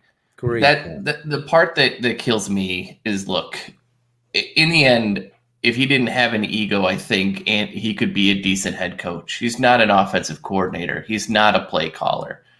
It's just not in his DNA. I think we've seen this enough. But to sit down and talk about collaboration when you know that what the players have said, what the coaches have said, what we've heard everybody has said from go. If it is every coach and position player saying Justin, and it's Matt and Ryan sitting in a conference room and they're the ones making the decision, it's just the lack of accountability like we see the whole way up. And so, like, again, I don't know how you say collaboration, and it clearly seems that there isn't. There is. Yeah, it's collaboration between two people, nobody else. But just going back to Justin coming in the game, Phil, you brought up his touchdown, right? And everybody's heard me talk about this. I sometimes I don't even look at the actual play. I'll look at things that maybe people don't focus on. Did you see the reaction of all of the teammates when he scored? Yeah. It was just different. It ignited them. You could fucking feel it just watching it here on my TV. You could feel it. And then it's just fucking stripped away. And I keep on going back. My son's eyes just light up. I keep on going back to Horsted in the preseason after the Tennessee game. That's the power of Justin Fields. That's your fucking fourth string, fifth string tight end. Wasn't even active. Cars is boy. That. It's just we don't talk about the you God negatively in this podcast. All right, I want to make sure. This guy's having a great preseason. No, nowhere to be seen. But anyway, Greg Braggs just texted me and said, Jesper Horsted ain't shit. Okay. Well, at least on that touchdown, JP Holtz was able to block two people and clear a hole. Can you believe it? So Phil had him off the fucking team. I had him on the team. Took fucking grief for it. No, I mean, at least we saw that happen instead of not another missed block when I could. Jesper can just as easily miss a block as JP. So no, we give them credit where credit is due. I mean, I don't get Duke Shelley. I don't understand. Well, Phil, we talked about that, and the Bears all off season it was Duke Shelley, Duke Shelley, Duke Shelley, and then you hear it over and over again, and then all of a sudden, out of the fucking blue, he's inactive. And Marquis Christian's in there. And I said to Phil leading up to this week, I said, would you be at all surprised in that they didn't make the move, but if the Bears released Marquis Christian this week and fucking started Duke Shelley versus Cincinnati? That's such a Chicago Bear. That's such a Bears fucking move. Shayne said to me on the phone, I go, oh my God, it's going to happen. Yeah. Someone's going to write about it that they knew it and took it from us, but it's going to happen because Shayne brought it up. It's just, I don't know. I don't get personnel decision. I think the biggest moment for me that Matt Nagy will never, Nagy gonna Nagy. Make that a t-shirt. Nagy gonna Nagy. Well, was when David Montgomery hits the 41-yarder and you're like, here we go. this is what the penicillin. He finally figured out David is the identity, and he's out the next play after 41. And I've never in my life, you could make a case fourth quarter, third quarter, David hits a 41. We're going to take him out, give him a break. This is the first fucking second play of the game, and you're taking the identity of your offense out. Does Ezekiel Elliott go out there? Does think of any name player at that position? Derrick Henry hits 41 yards. He ain't going out. You go back or you action off of him, fake to him, but you keep him out there. These are the errors. And I think Dionne is 100% right. I think it was another great point by Dionne was he has his script. He has no feel. He has the script. He has no feel. But even the script isn't there. Well, right. Because to your point, like McVay is such a great counterpart to Matt. Because McVay will keep the same group of personnel exactly for an entire. If a drive goes 20 plays, pretty much the same personnel will be out there 15 to 18. And you're moving a player, you're giving a different look, you're sending someone completely off different in motion. And that is how you're confusing teams with looks. What Matt's largest deficiency as a play caller is he only knows how to get looks by giving different looks than how to make these subtle things. The really good ones, back to probably like even when Peyton was here and it was Tom Moore out in Indy, the really good ones understand what defenses are trying to do. And so they're being on the attack. Matt's on the defense and he's trying to be, creative, but in a way that just doesn't flow with the game.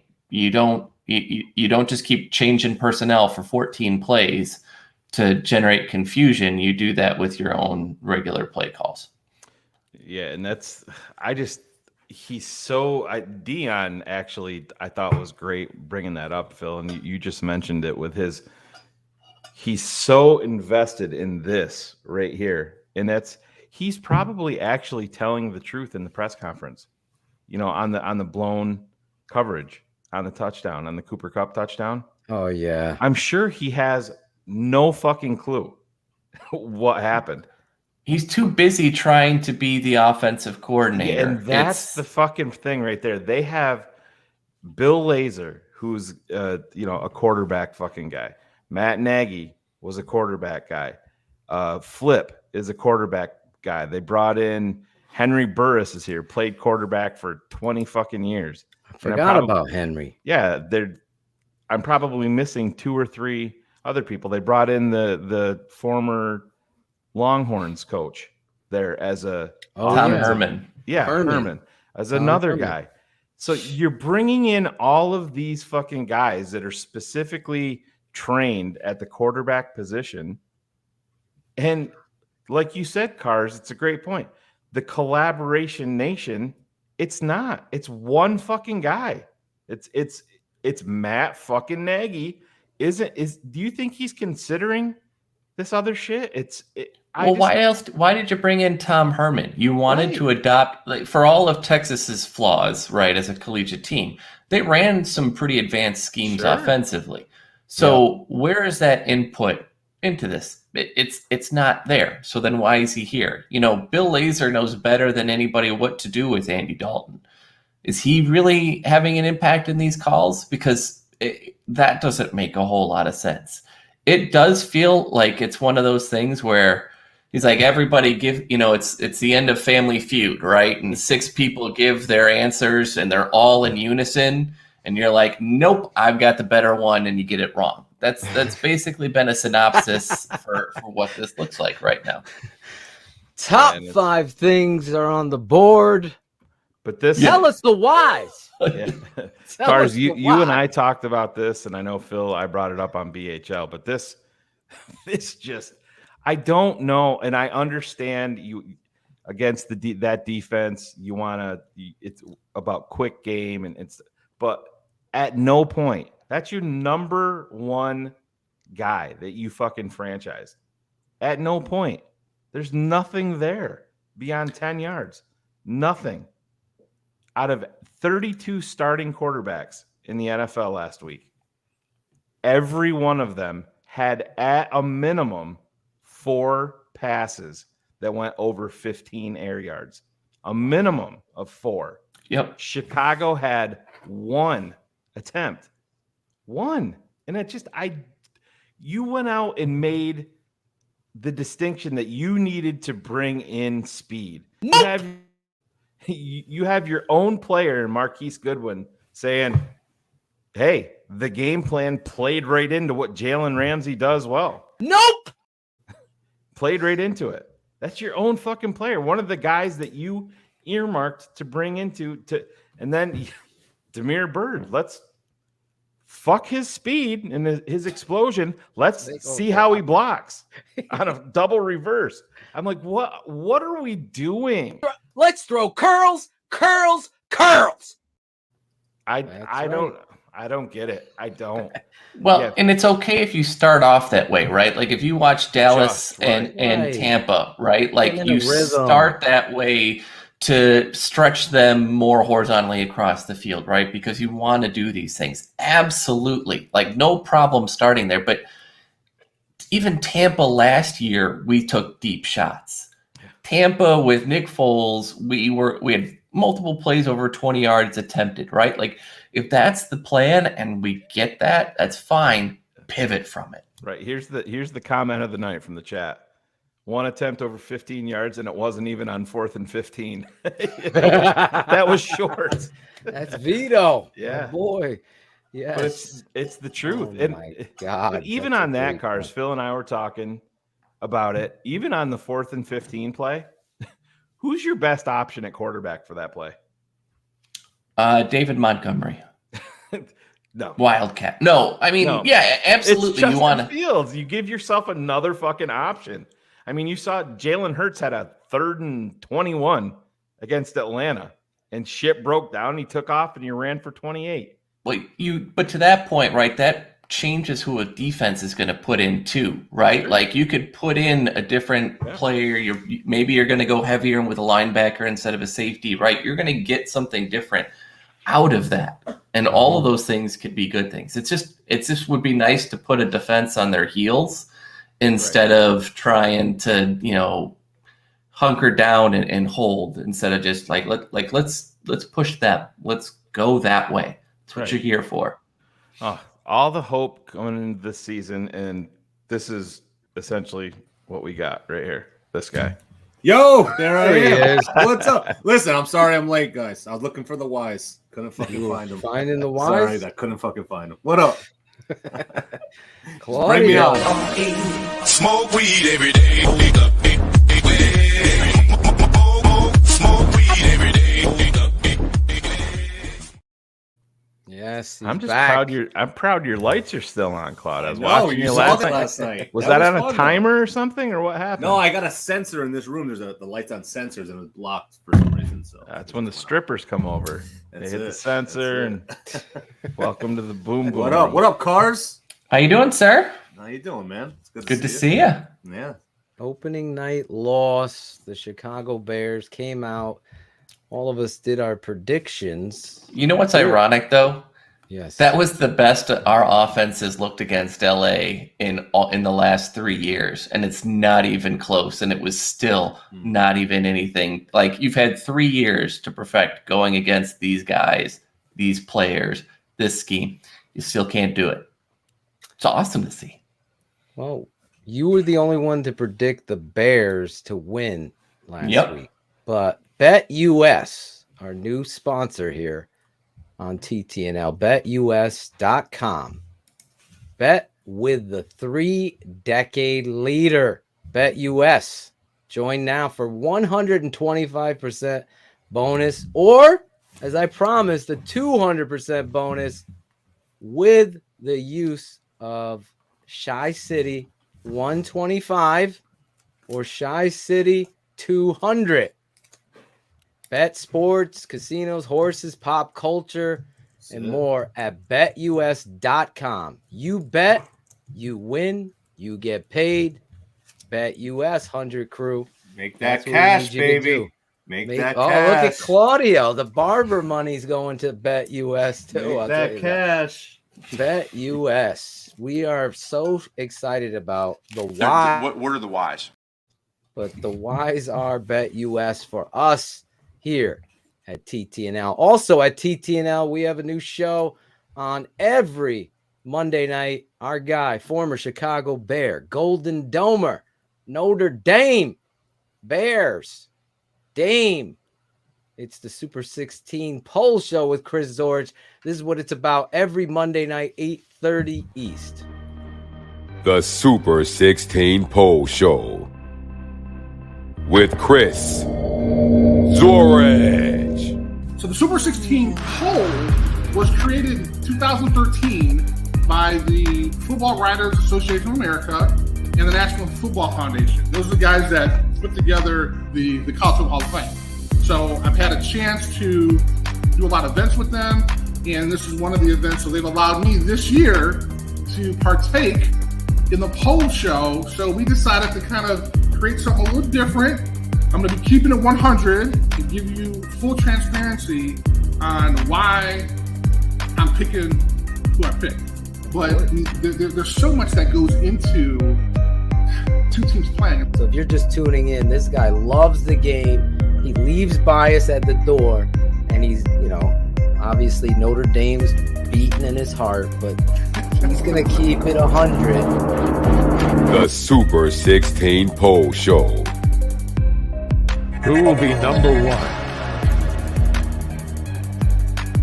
Every Monday night,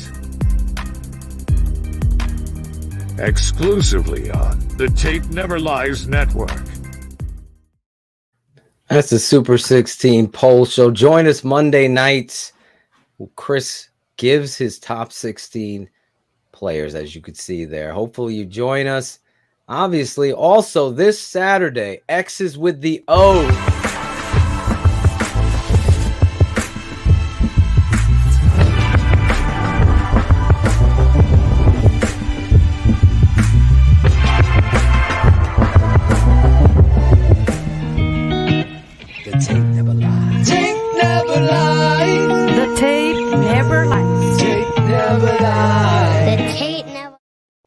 Tape never lies. Become a patron. George, my father, and myself are going to be breaking down the breakdowns cars on the defensive side of the football. This week, obviously, nobody in the U.S. is getting the all-22. But I will put out something on Friday on this network. On Saturday, if you're a patron, we'll be going over the tape at a coach's clinic and getting you ready for the Chicago Bears versus the Cincinnati Bengals, breaking down the breakdown. Why did Eddie Jackson? Why is Marquis Christian? What is he doing? All of that. All the business stuff is out of the way. What is next on the agenda tonight? We are going to roll with the tweets, which got shortened because there's so many though, Shayne. There's so many tweets. Claudio has had a big issue with blowing his load early, so we've heard. We did that. Who told you, bro? Who told you that? That's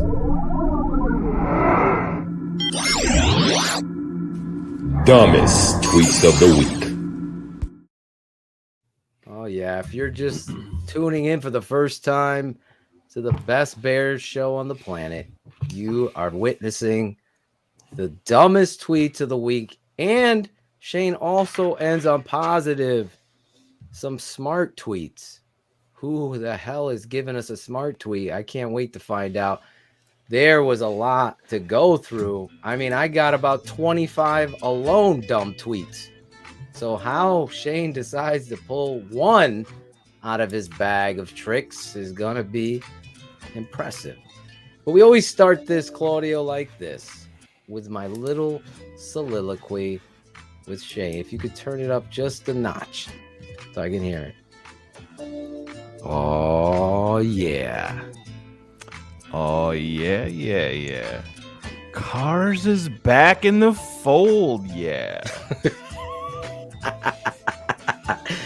He's the mailman. He ain't in a gang.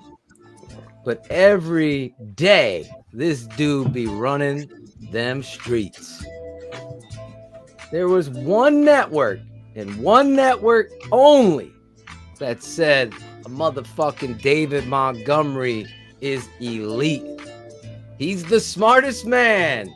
And these are his dumbest tweets of the week. Dumb tweets. I went right to Braggs in the stands. No, I'm kidding.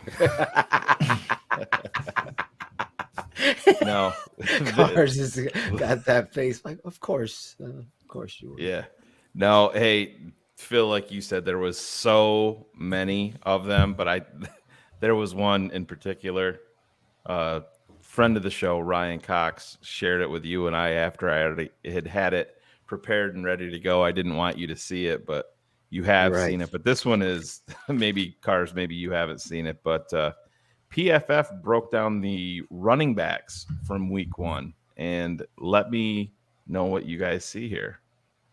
Number 23, David Montgomery. Wow. The 23rd ranked running back. Oh, my God. With his week 1 performance. Here's the best part. Look at number 10. His backup. What? Is 13 spots higher. Oh, my God. I thought he was joking. No. That got to be a mistake. It has to be. No, it's PFF math. For those of us that grew up with one math and then we now have to do Common Core math for our children, which is completely different and stupid. That's God. PFF math versus anything other that actually matters. It's crazy. How can you consider yourself a valid entity of any sort when it comes to analysis of football? And you've come away with Damian Williams at 10 and David Montgomery at 23. That is called either complete, utter hate or bias, or it's just negligence of the worst kind. It's like Chris Collinsworth owns that shit, and you're watching the game praising David Montgomery, but the shit you own is putting him 23rd. Is that not the biggest indictment? You know what's even better about that, Phil? What? NFL teams pay to have extra and insider access to the PFF numbers and boards. So these numbers are potentially helping teams make decisions on players. Yeah. I mean, how on earth you can put him, just take everything else away, number 23 alone, but how any PFF analyst can go in and say overall, taking everything into consideration, that Damian Williams should be 13 slots higher than David Montgomery. I don't give a shit. It doesn't make any sense. So Alvin Kamara, he's higher than Alvin Kamara. I don't understand. Oh yeah, and Kamara had just a terrible game. I mean, it was brutal. What did he have? Like 2 touchdowns? That's what I'm saying. Indictment. That's not an indictment. I don't know what. I've always ripped into PFF because they don't know how to watch tape. I've told people factually, based on someone I know that worked there or does work there still, that they hire these young kids and they literally almost like, what do we call it? Child labor. And they teach them does the guard go this way, and they teach them little things they need to look for, but not send them to a coach's clinic to properly grade or anything. So these grades, I'm dead ass serious, are being pushed of a button. Plus, we're watching the game. We got 40 guys watching Bengals Bears. 20 are watching the Bengals. 5 are watching the offensive line, and so on and so forth. And they divvy up by pressing buttons, almost like they're freaking rats at the Willy Wonka freaking factory. Phil, I don't know if you remember this, but years ago when you and I first started doing, these shows and stuff back with where we started, Lauren Cox was on with us, and Lauren got involved. This was before Lauren even got involved in PFF. Right. And I asked him, this was back when Richard Sherman was clearly CB1 in the entire league. I mean, nobody He even wanted to mess with him. Yeah, I and remember this story now. Yeah, and I had asked Lauren when they're doing the grading and stuff, they look at good coverage as good coverage. It doesn't matter who it is. So they consider good coverage from Richard Sherman the same as good coverage from Sherrick McManus. There's no difference. And to me, it makes no sense at all. I understand, yes, coverage can be good, coverage can be bad, but come on, you can't tell me that good coverage might be special with Richard Sherman back in the day versus anybody else. And I could never quite process that thinking. I wonder how they came to that conclusion based on all of these things, though. But they'll put out grades for offensive line play almost immediately and have no idea what the offensive lineman was supposed to do on 2nd and 2. Well, how do you grade a receiver on what he was doing without knowing the route, right? There are intricacies to this that you just can't quantify. So it's always going to be wrong. Yep. It's always going to be wrong. Right. That's why it's so misused by the media to benefit a ridiculous narrative. And that's why this network, I mean, really, these are I guess we owe them a little bit because they're the ones who inspired my brain to say, I'm going to fucking show you the tape that Leno sucks and PFF is lying to people, that he's average and all of that shit. And, I guess for every yin, there's a yang. So in regard to that, it's like, you can't sell that. That is the worst showcase of analysis to come away from that game. I mean, I have the freaking guy at Dunkin' Donuts saying, hey, that Montgomery he's a football player. PFF says he's 23rd. It goes back to the Madden rankings. And it goes back to Khalil Mack. Oh, he didn't have 3.5 sacks today, so he sucks and he's overrated. But this is off topic from the tweets, from the good and bad tweets, but these are tweets. And I guess I missed this earlier. Did you guys see I know you didn't, Phil, but Jason Leisure sent out a tweet talking about Bill Lazor and specifically pointing out Stacey Dale's question to Bill Lazor today, and Bill Lazor kind of took offense to it, and then Stacey Dale's actually replies to Jason Leisure. Leisure sent out a tweet, said Bill Lazor seems very displeased by Stacey Dale's asking about having to game plan around the Bears' O-line issues because he already answered that question last week. Leisure says, this is going to be a question every week. You better get used to it. Also, the math has already changed with 2 left tackles going down. So it was a very smart question. Stacey Dale's replied about the interaction with Lazor. In my 20 years of journalism, I have never once intended to ask a trick question, nor have I ever asked a trick question. It's not where my integrity or level of respect for others lives. To have anyone assume such is rather insulting and condescending, but it's all good. But you're starting to see now. This Stacey Dale's isn't a local. Confused. She's attacking Leisure.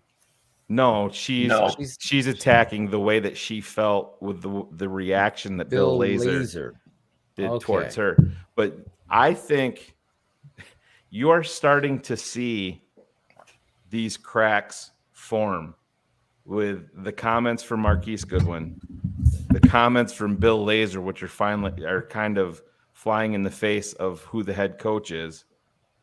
Something like this, where a national reporter, she's not a local beat reporter. This is a national person from NFL Network, and that's gonna hold way more weight than Pat Finley have an exchange with Bill Lazor.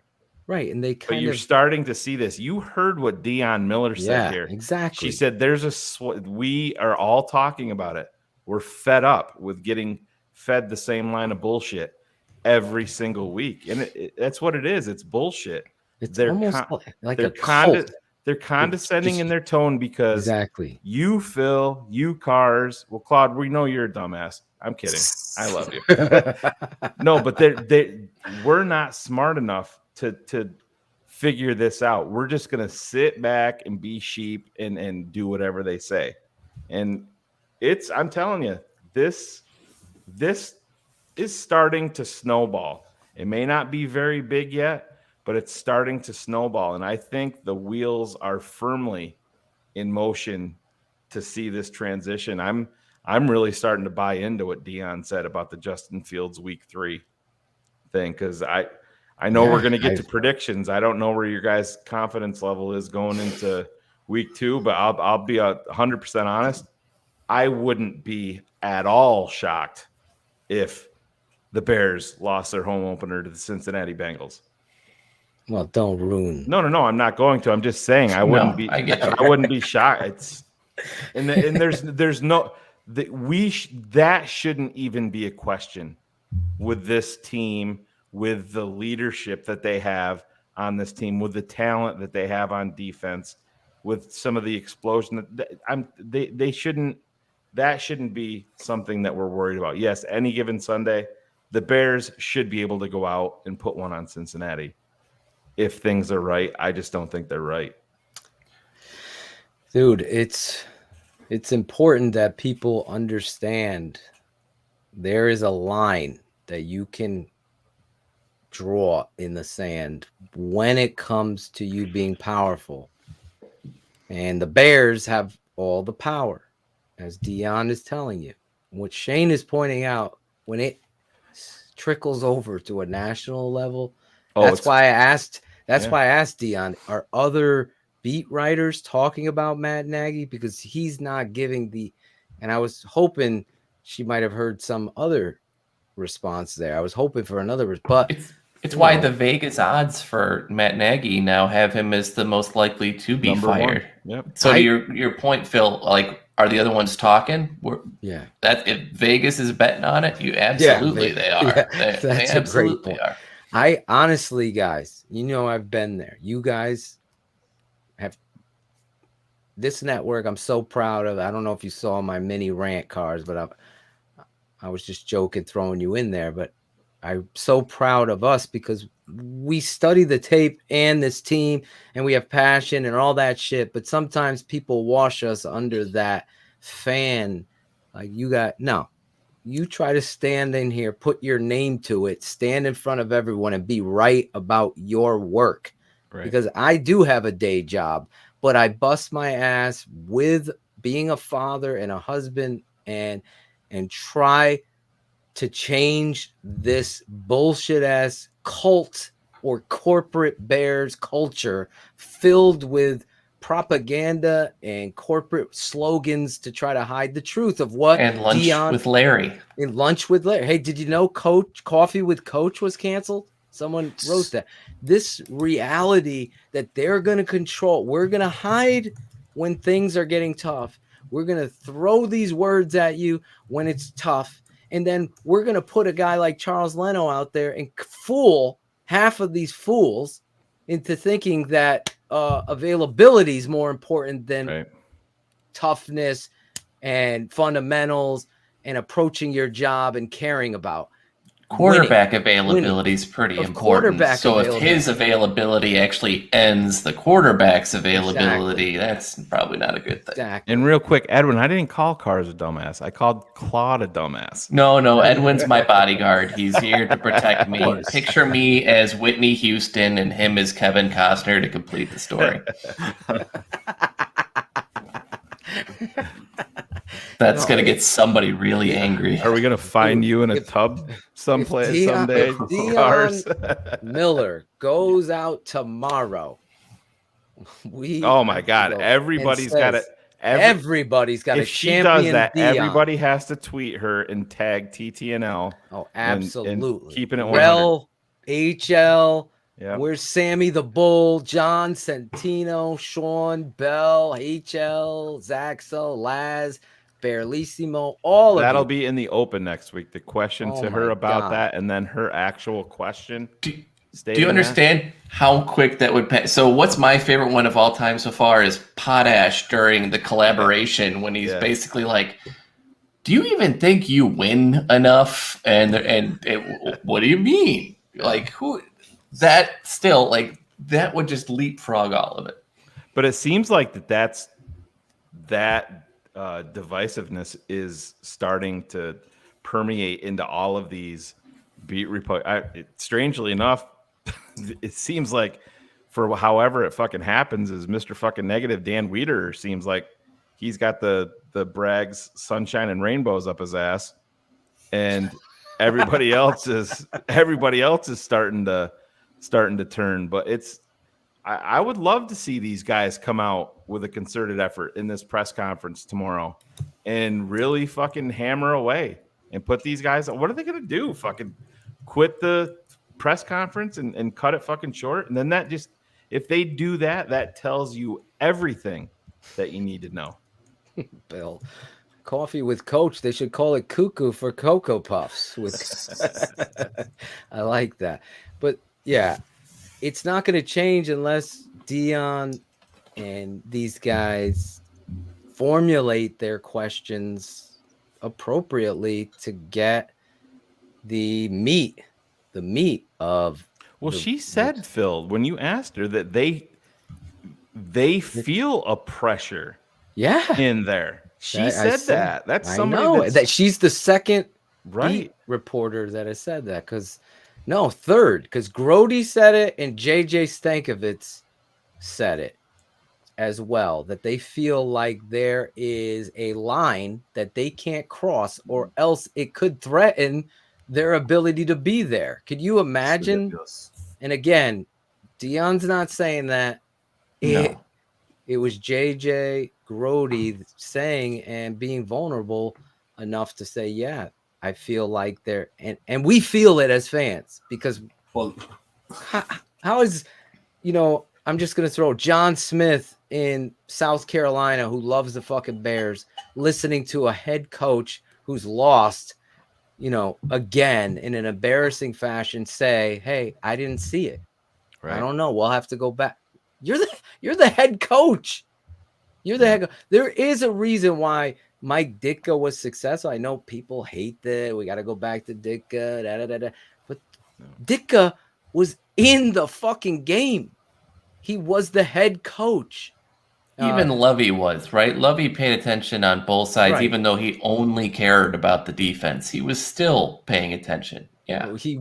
To your point, that's a great point. He was paying attention. The only thing I felt like, and I know a lot of people love Lovey, and that's fine. I felt Lovey didn't have, and this has nothing, you have to be maniacal in this league. You got to be on the refs. You got to be on the challenges. You got to be in the face of every player. You got to be exhausted in order to win in the NFL. John Gruden will tell you, he was like, it was a great quote today. I didn't know if you saw it. He's like, I'm like a cat. I had 9 lives. First, I'm dying.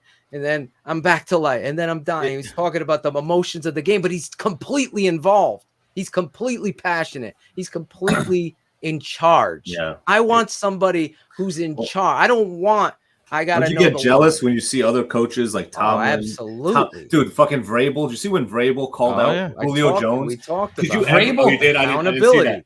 Could you ever see Nagy fucking doing that? No. So I like some of them. Vrabel always gets me laughing though because of how badly his team has managed COVID and the suspensions and he's failed in a lot of the other stuff. But yeah, he will for sure throw somebody under the bus. Oh, totally agree. And this to me speaks, like I said, I would love to be in a position to make some of these not the play calls, but the management end of it. But it speaks to really where maybe there should be a shift to a special teams coordinator because they're pulling from both sides to create their special teams. They're watching and concentrating on the offense. All right, this guy can do that. They're looking at linebackers. They're looking at DBs. They're looking. even back when Izzy Adonijay was on special teams, and they're looking at tight ends. They're really looking at both sides of the ball. You know, Matt Nagy, I'm telling you, Phil, you were on it early, you know, before anybody. And it's a credit to what we're doing here. But I said, it's a fucking problem. I would love to be sitting on that sideline. And when the defense takes the field, I would love to monitor what Matt Nagy's processes are while the defense is on the field. Because if he's just totally oblivious to it, then then he should not be the fucking head coach, right? Under any circumstances. Let me tell you, I was more of an offensive guy. Thomas Brockett was my defensive coordinator, who's now, like, if you look him up, he's the best coach in the state of Connecticut. I'm pushing for him to get the UConn job. He probably doesn't want it, but that's how good this guy is as a coach. But he was a defensive mind. I was an offensive mind, but I never once turned away and said, come here, my offense. I watched my team and I was involved every step of the way, knowing everything they were doing philosophically. And he's doing that same shit where he is. My father taught me that the head coach is the leader of men. The team is a reflection of you. You have to be involved. You have to. That little kid, that strong safety comes off the edge and makes a sack. You're out there freaking patting him on the head. Yeah. The fire and passion and the ridiculousness that PFF's power has come to Chicago, thinking that shit doesn't matter. Oh, we don't need fire. Everything's fine. It's okay. No, football is a mental game and a collision sport. You need to be prepared each and every day. So somebody holding you accountable, but cheering you on you when you're doing great, and fucking getting in the ref's face and say, you don't throw a fucking flag that my guy Mac is getting held every fucking play. I told Shayne I would have gotten thrown out of the game when the ref didn't call the interference on Allen Robinson. I would have went on the football field. You got to be fucking kidding. And the whole place would have went nuts, and my team would fucking play for me. They would play for me. That's what you need to do. You need to do it. When you have to make sure that everything on the team matters, just not plays that you're going to call. Well, that shit's terrible. And if you look back, right, if he's not collaborating, why is he spending all this time with the offense? Because if it's his vision and his vision only, he's the only one that can give the instructions out. Right. The other guys are just there to do his thing. Like if this thing goes that way, he's 100% doing this because no one else knows his vision for the offense or can speak to it, and now he's got to be the one to relay it. Let me ask you guys this. Well, there's two things that I want to bring up. Where really I don't want to say the final kill shot with Matt Nagy when he responded to the Eddie Jackson. Here, I'll state, Claude, you can be draft Dr. Phil. There. Well, then you got to shut up. I got to keep talking. Yeah. But when he spoke to Eddie Jackson and Gibson not touching the guy down, he's just like, oh, they're all broken up about it. You know, they're devastated. You know, they want that play. I'm like, I was talking to Dustin about it, Cars, and he's like, I'm like, I just don't know how that is your response to that as a fucking head coach, because I know how I'm built. And Dustin said, well, he doesn't like to handle that stuff publicly. Well, at this point, there's been enough issues with Eddie Jackson since 2018 or post 2018. Post paycheck. That obviously the fucking private shit isn't working. So maybe you should go out there and light his ass on fire publicly. Well, plus, it wasn't a private thing. It was on national fucking television. Well, that's the thing. And see, this is what happened to him. I mean, it's not something private life type of thing. You know, Alabama can get. Listen, they have the fucking latitude to be, all right, this 5 stars out. We got 3 more 5 stars behind him. I get that. But this happened already with Eddie Jackson at Alabama. Nick Saban said, listen, if you're not going to fucking tackle, you will not play. And he was a captain for Alabama. He said, if you're not going to tackle, I don't give a fuck if you're a captain. If you're not going to tackle, you're not going to fucking play. And he yanked him out of the fucking game, and he didn't start the next week. Guess what Eddie Jackson started fucking doing after that? He came back and he fucking played inspired football. He ended up breaking his leg, and it cost him a lot of money going into the draft. That's why he fell to the 4th round. But that's what this is what you need to do. The behind the scene. Listen, we're not fucking dumb. We're not dumb. That shit just cannot fucking happen. And we've seen it with previous coaching staffs here. You remember James Anderson? Remember that shit? That shit happens in Chicago, and it's enough is enough. And you got to remember, right? Yeah, we yell at him, do whatever.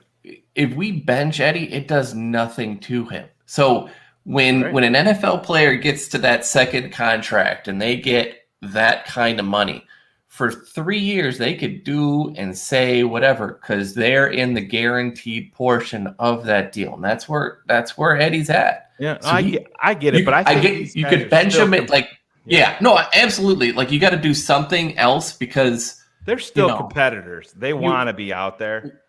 Is he?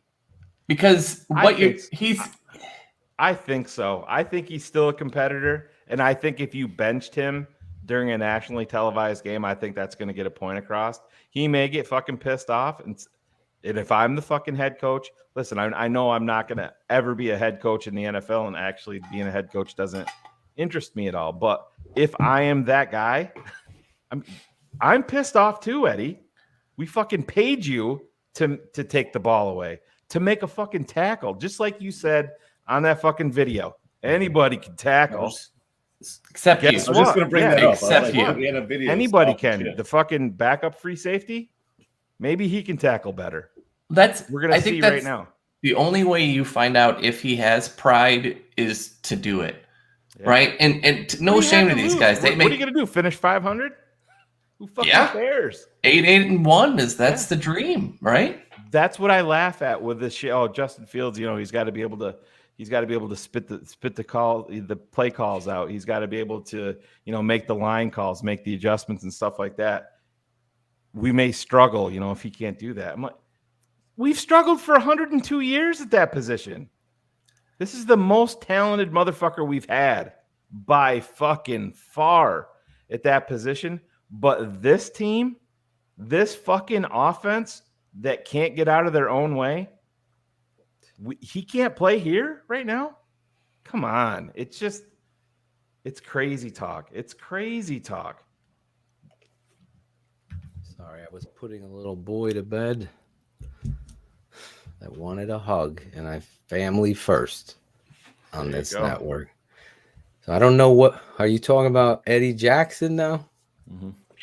Oh no, we're just talking about. I brought up him at Bama, and Saban's like, I don't give a fuck if you're my captain. If you're not going to tackle, you're not playing. That's dude. And he came back and started tackling after he got benched, but then he ended up breaking his leg, and it actually costed Eddie Jackson, based on talent alone, should have never dropped to the 4th round. But he had a fucking metal rod in his leg. That's why he dropped down there. We've said this on the show. I said it before on our patron side, and I said it with Sean Sierra and Sean in the Maya in the morning with Kenneth Davis there. There is no better form of accountability than to do it in front of your peers, because they, almost like your parents, as a teenagers don't give a shit about us as parents, right? They care about their friends, what their friends think, what their TikTok people think, this, that, and the other. You get on the national stage and you're pulled out of a game in front of your peers, in front of everyone. You send the right message. And it's sometimes somebody needs a little smack in the ass to get their ass in gear. And listen, Eddie talking, I don't know if we played that clip where he's talking to the rookies about. Yeah, I talked about it when you're gone. Yeah. Yeah. Anybody can tackle. Except him. Exactly. That's the ironic thing, is that except him. And I think it's a disappointment because Nagy, if you're stuck, like Carr said, in your play sheet, then you're not recognizing that he's not giving your team. You're letting the team down by continuing to allow that kind of, effort and just pride. The accountability is just one of the main ingredients that Matt Nagy's missing as a head coach. He might be a great quarterback coach. He's not a play caller, and he's not a leader of men. Again, I go back to Chris Zorich and Steve Edwards, two guys I really respect. And Mark Trestman was a guy that named weekly starters. Remember that shit? Oh, weekly captains. Weekly captains. That's what I meant. There are captains that are named to help a coach dictate, for lack of a better term, the locker room. They're the go-betweens. It's like the fucking mafia. They're your consigliere. They're the ones that are going to get the message sent to the punter. You better fucking run down the motherfucking field if you're the punter and get in your lane. Right. It is a lot stronger coming from Khalil Mack than it is from Coach Tabor. Imagine if you pull Eddie out and throw him out on special teams. Oh my for a God. fucking play. Talk about a humbling experience there. Yeah, I mean, obviously you don't want him to get hurt. But this is the other. I want to ask Phil, you and Cars a question. Because this is, Matt Nagy gave up the play calling last year. And so let's back up. Let's go back to March. Bears sign Andy Dalton in free agency. Mm-hmm. Now the draft rolls around. But it doesn't go Chicago's way. Yep. So Detroit drafts Justin Fields. New England trades up and picks up Mac Jones. And the Bears end up staying at number 20, and they draft Greg Newsome. That was the big talk, remember, leading up to the draft. Who's the offensive coordinator to open up training camp? Calling the plays, I mean. Who's calling the plays if it unfolds that way? Nagy still. You still think he is? The second he knew that Mitch was gone and it wasn't going to have to be a thing anymore. So and the second they got Dalton, 100% that. You think it was all? Then it was all from the Mitch. That was what he was using at that point to excuse everything. That was his limitation and not his own self. Yes. Do you agree, Phil, or are you more under the? My thought process was, holy fuck, we lucked out and we got this fucking. Because I'm going to tell you guys this right now. I don't think it's out of the question that if the Bears had the number 1 pick in the draft, I have this sneaky suspicion that Justin Fields would probably still be their pick. Really? I do. I do. There was a lot that they liked there for sure. I agree with Cars. The only reason why is the nugget that I heard him say in the springtime before I think the draft. He's like, I just love calling plays. Yeah. I just love calling plays. Yeah. And I just think that was his shield of letting you know that I was going to do that when we come back because this is what I love to do.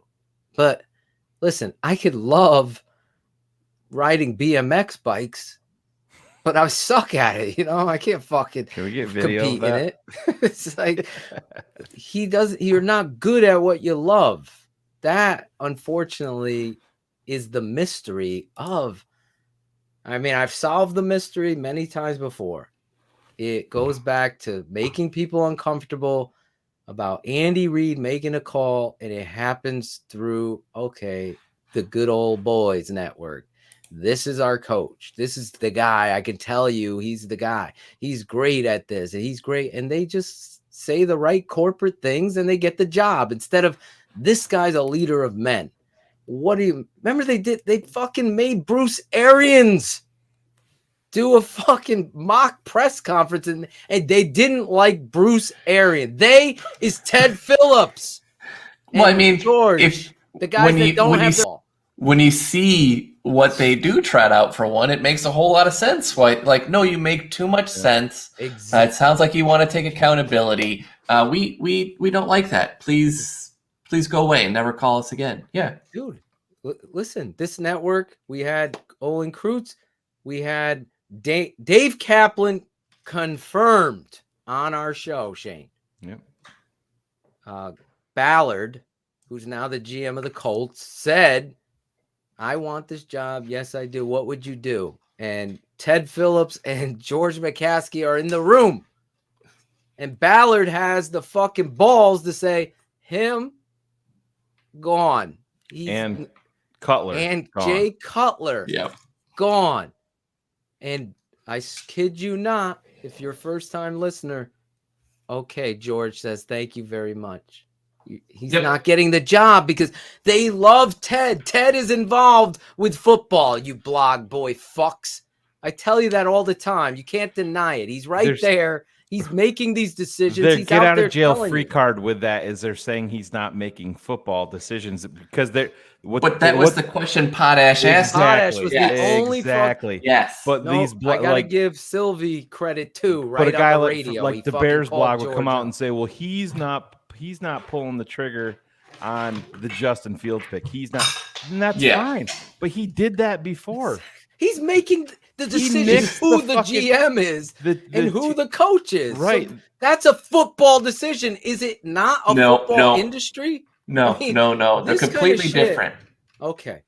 He's the chef that just cooks the food, makes it, chooses everything. But other than that, he has no say. Dr. in- Dre has no say in the beats for Eminem. Like, who are you fucking dumb? Like, The 2001 draft. I mean, I talked about this on our airwaves before, Phil, but this was Ted Phillips, the 2001 draft. Mark Hatley was running the draft. Mark Hatley had a deal lined up for the Bears to move up and draft LaDainian Tomlinson. That's who they wanted. That's who they earmarked for the Bears. Ted Phillips nixed it because of money. It was going to cost a lot of money for a higher pick like that. Yep. But it gets worse. It gets worse. The Bears stood pat. David Terrell was their pick.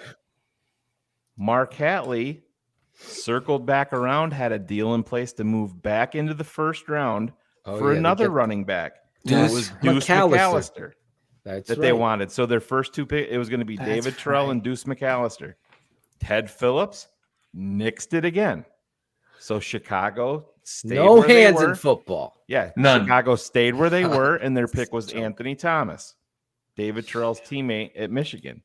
But this is the fucking point. You can't say, football decisions go beyond the fucking draft. They go beyond saying, hey, listen, this is, I'll give Ted credit here. The myth of the Bears won't spend money is been blown out of the fucking water for years. I mean, they opened up the fucking coffers when Gaines Adams died, and they went and they backed the Brinks truck up for Julius Peppers. You know, they've spent tons of money. They've spent tons of money in the wrong spots. That's been their problem. But you can't sit here and say that Ted Phillips doesn't make football decisions when he's interviewing guys for the fucking who's going to be the GM, who's going to be the fucking head coach. His voice matters, and it's heard in that organization. 100%. And under Football him matters. They are 171 and 182 with all of 6 playoff appearances in 21 years. Yeah. I have Millhouse at its best. I have Millhouse conspiracy theory that I'll give credit to Sylvie from Waddle and Sylvie that he kind of broached it, but I have almost confirmed it 99.9% that once Ted Phillips got this Soldier Field deal where they were going to redo it and locked it in place because Daley, the mayor at the time, there was all this fighting and politics. Once he got that, the old lady said, you get that deal, you have a job here for life. And that is why he continues to be the fucking menace. Fucking Millhouse to Society of Football. He is the worst thing going. And it goes all the way back to me talking to my uncle talking about the Chicago Bears, and he said, you know what? Around the league, and this is when he was working at ESPN, he's like, around the league, people know they'll never win because there's so much politics and nickel and diming in their front office, not paying contracts, but having people that don't know football make decisions. It's still going on. That was 1987. Right. And that was probably when it was even at its peak, when, what was it, Mike was running the business. Exactly. I don't know if you guys saw this. Breaking news. The Tape Never Lies Network. Breaking news. Into the TTNL news desk. A little bit of breaking news here. If anybody was listening or watching the show, they would have heard me speak about this. But Braggs in the Stands is breaking some news that Ted Phillips nixed the LaDainian Tomlinson deal, guys. I'm not sure if you guys knew that. Thank you, Greg. We broke that news 4 years ago, Greg, and Sylvie got it. Literally just talked about it. Sylvie, but what about the Deuce McAllister? Did he do that too? Put it on TTNL. Just say, look, we got Shy City TTNL. We need people in the stands. Fuck Greg. We need actual people that know what they're talking about. And Jackal taking some shots there at our. I forgot just how truly much of an intellectual Chris Jackal is, and that clip brings it all. I say the variables. That's part of the variables in all three phases. I mean, variables of Jackal. Oh, he's taking a shot. Did we do the positive tweet? Well, we did. Okay, cool. So we can move on. Yeah, we can move on. That was I got some extra business. Long. That was the extra long tweets of the week. But yeah, we poached the one a little bit early for Dionne, but she appreciated it. I think she was kind of shocked by what we read her. Shut up, Greg. Listen, if you haven't watched with the 10,000 plus views on YouTube, our YouTube channel, and you haven't subscribed to our YouTube channel, I don't know what fucking rock you're living under. I know bullets will get after you. Bears Hour Live after every show, after every Bears game, and the final whistle. We don't bring our canteens there. Whoever's drinking their canteen at fucking their campground. But we do have rants and passion and fire, but truthful analysis that stands up each and every time. In fact, Shayne Marsaw has made the executive decision with producer Ron G to make the rants, the DDP rants, available on our YouTube channel every week. That's going to be a new thing. But listen, Bears Hour Live, the best Bears post-game show, bar none. The numbers don't lie. This is a little taste of Bears Hour Live. Bears Hour Live.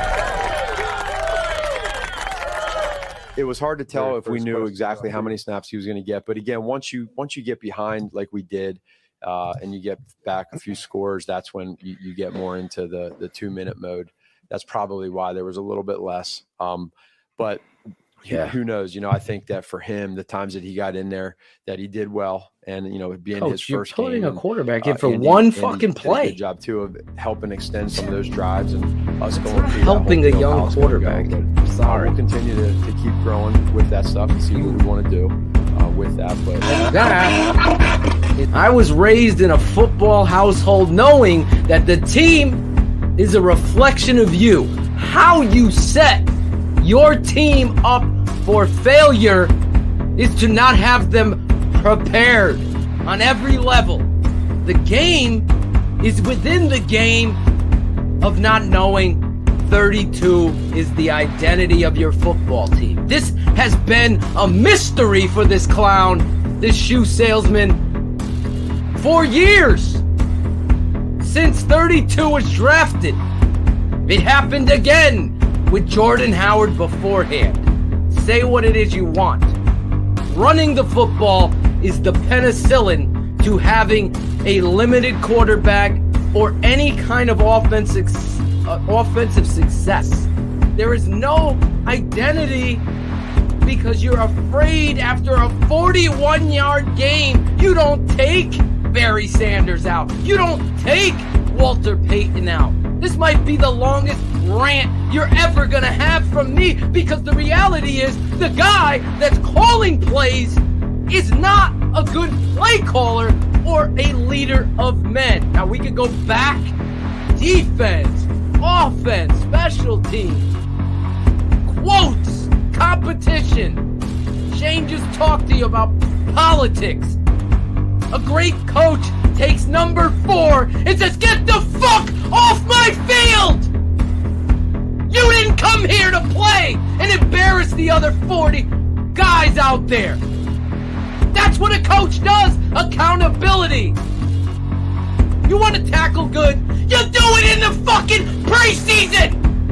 You get every fucking guy, every starter out there, and you tackle live.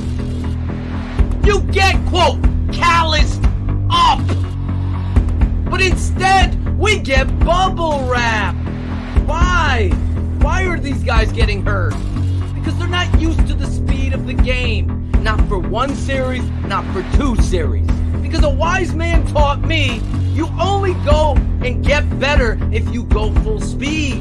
The Bears on these dig routes against the Bears defense, it's over and over and over again. If there's a 3rd and 14, they're going to give up 17, and the guy's going to be wide open where?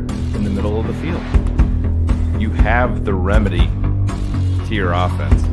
You have the guy that's going to help your offensive line, that's going to help give you explosive plays. In turn, is going to help your defense that's not holding up their end of the bargain in Justin Fields. And I'm not going to sit here and I don't want to bag on Andy Dalton for who he is. I mean, he's capable. He's not what the Bears need right now. He's really not. You got to put this kid out there and let him go, let him learn, let him see the different coverages, and you're going to be better for it in the long run. I mean, if you're handling this kid with, little kid gloves at this point because you're worried about ruining him, that tells me you don't have a whole lot of confidence in your coaching staff. Now, defensively, my God, you got great down linemen, but they look like the calls were ridiculous. I mean, to me, those guys should be playing straight up, and they can handle their own. Exactly. You're taking these guys and moving them. They're getting big plays because you need to. I just don't understand it. It's basic football. You got to play basic football. Then you can do the other things. You got to show your players that they're good enough to do that. And I don't know that he even believes they're good enough to do it. That's my feeling. Borum gets hurt, if you remember, on a gimmick play with a fucking shovel pass to Allen Robinson, of all people. It's the same shit. You got to get these guys out of the box. You're getting a great run game, so throw the ball on 3. You know what? They didn't even attempt it, Phil. That's the problem. How many times did we talk about you don't even have to complete the pass, but it's going to keep them honest. You brought in all of this speed, and you didn't test it one time. Not one. And I agree with that one. That makes what David Montgomery did even more impressive. Exactly.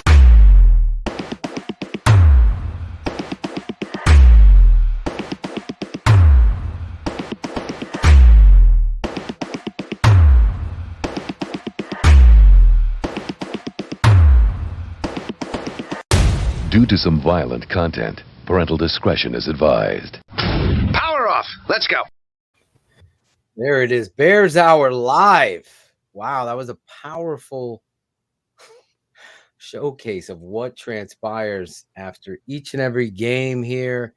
That's why I've just informed 10,400 plus have watched last week's episode. We can't thank you guys enough. You TTNL heads, show some pride. Get over to the swag shop. Performance over politics. That'll tell it's the whys. That'll answer the whys. Speaking of whys, right now, the whys are up, and the whys may have it in their hands to say, what are we doing now?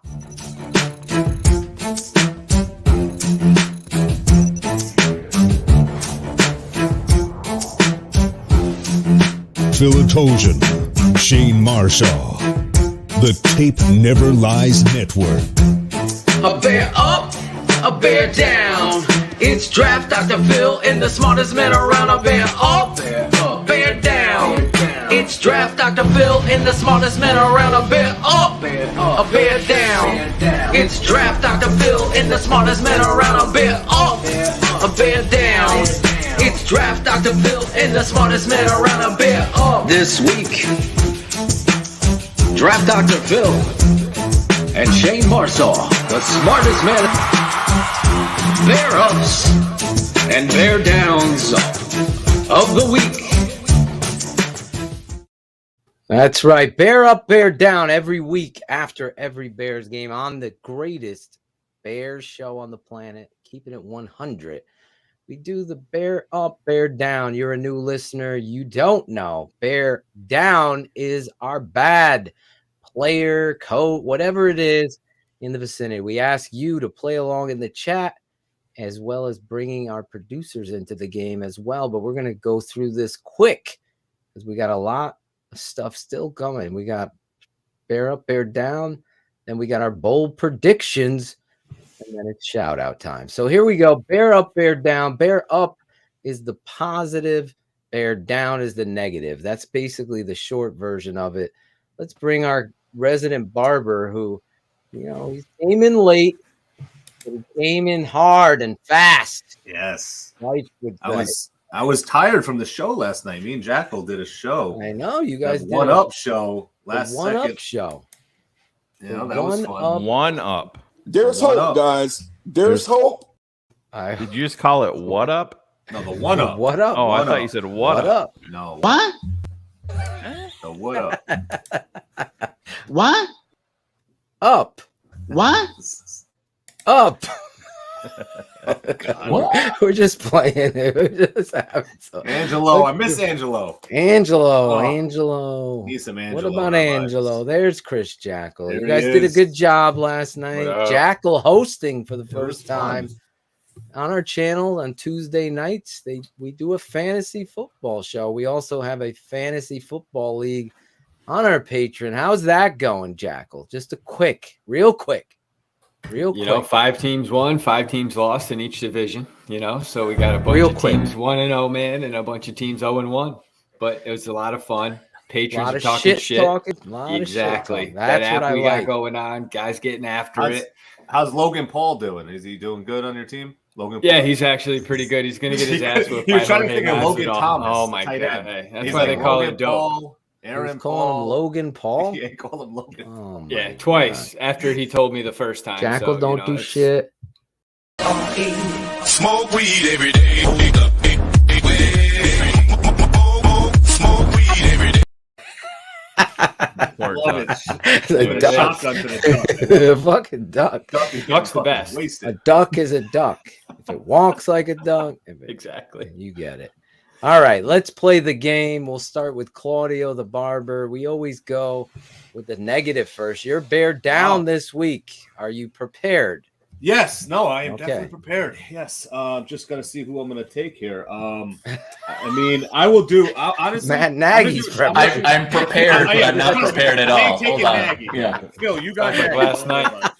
No, I'm gonna go Sean Desai, the defensive coordinator. Man, the dude did not have his defense ready to play. We would have won that game if our defense stepped up. We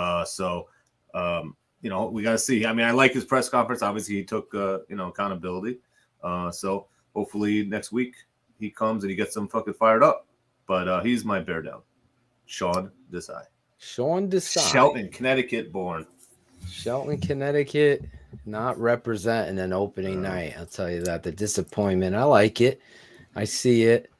I didn't get to see his presser because I was doing a lot of stuff during that time when it was on. So, Chris Jackal, you're bear down this week? I'm going to keep it short and sweet. I'm going to keep it on the defensive side of the ball. Thanks for laughing. Stab yourself or something? I did. I fucking had a pen in my head. I just stuck myself in the thigh. This invention here is called we got a the bleeder. Cobb Quickie.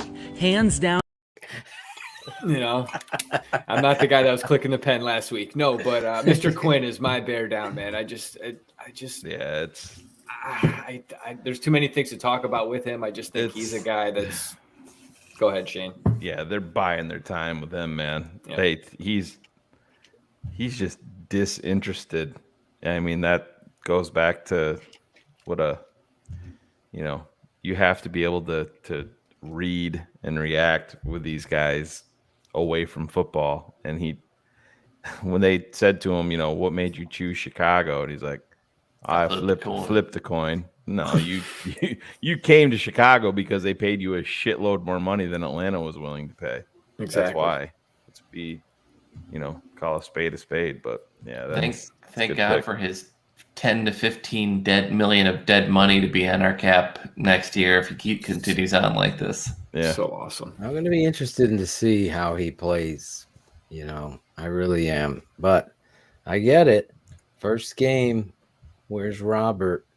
Exactly. That's what they're asking. Yep. Cars, you're bear down. I mean, it's simple for me. It's Eddie Jackson. That was, you can't. Since you got paid, you haven't played with the same fire since the second you got paid. And I remember last season he talked about one game before the Carolina that he had 0 targets that game, and then the next game at Carolina he was beaten up. Right? He talks great. I see him sharing screenshots of like people saying negative things on his Twitter, like he's going to use that for motivation. But that's been missing for 33 games now, so I'm kind of over. If you need Twitter for motivation, then there's another problem. You're done, right? Yep. Yeah. Talks a lot of trash, and then he plays like fucking trash. You might as well install solar panels. That's your fucking thing. And open a fake charity. Yeah. That's a good idea. Oh boy. Hello, everybody. You guys always got to take it there. You always got to take it there. While I'm up here installing solar panels. Come on. We're all about the kids. Speaking of kids, Austin, can I have $5,000? Oh, that's a whole different story. But anyway. Nope. Did I say that live? That's a great drop.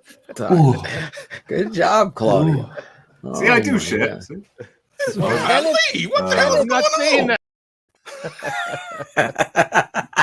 Sometimes I say too much. Hey, am I going or are you going? You're up. Go ahead. Okay, so I'm gonna go. Obviously, the easy one would be Matt Nagy, but I have never been more embarrassed than watching Cody Whitehair. He took my guy. Get blown back several times. The most expensive lineman we have. PFF's number 4 ranked guard in the preseason, Cars. I hope you knew that. I don't know if they give away a trophy as well for that, but Cody, I mean, come on. Jalen Ramsey took you like he was what was the dude's name? The freak. Remember him? Out of Florida, Javon Curse. Javon Curse. Yeah, just took you like he was Javon Curse, like he was just threw you back. Not only that, you look like a tubby ass dude on fucking roller skates going back like that. It's like one of the as bad as Leno has given us some fucking Keystone Cops, that is up there in the top 10 of all time biggest complete idiotic moments from an offensive lineman. And I gotta Cody Whitehair, you are my bear down this week. Solid. Yep.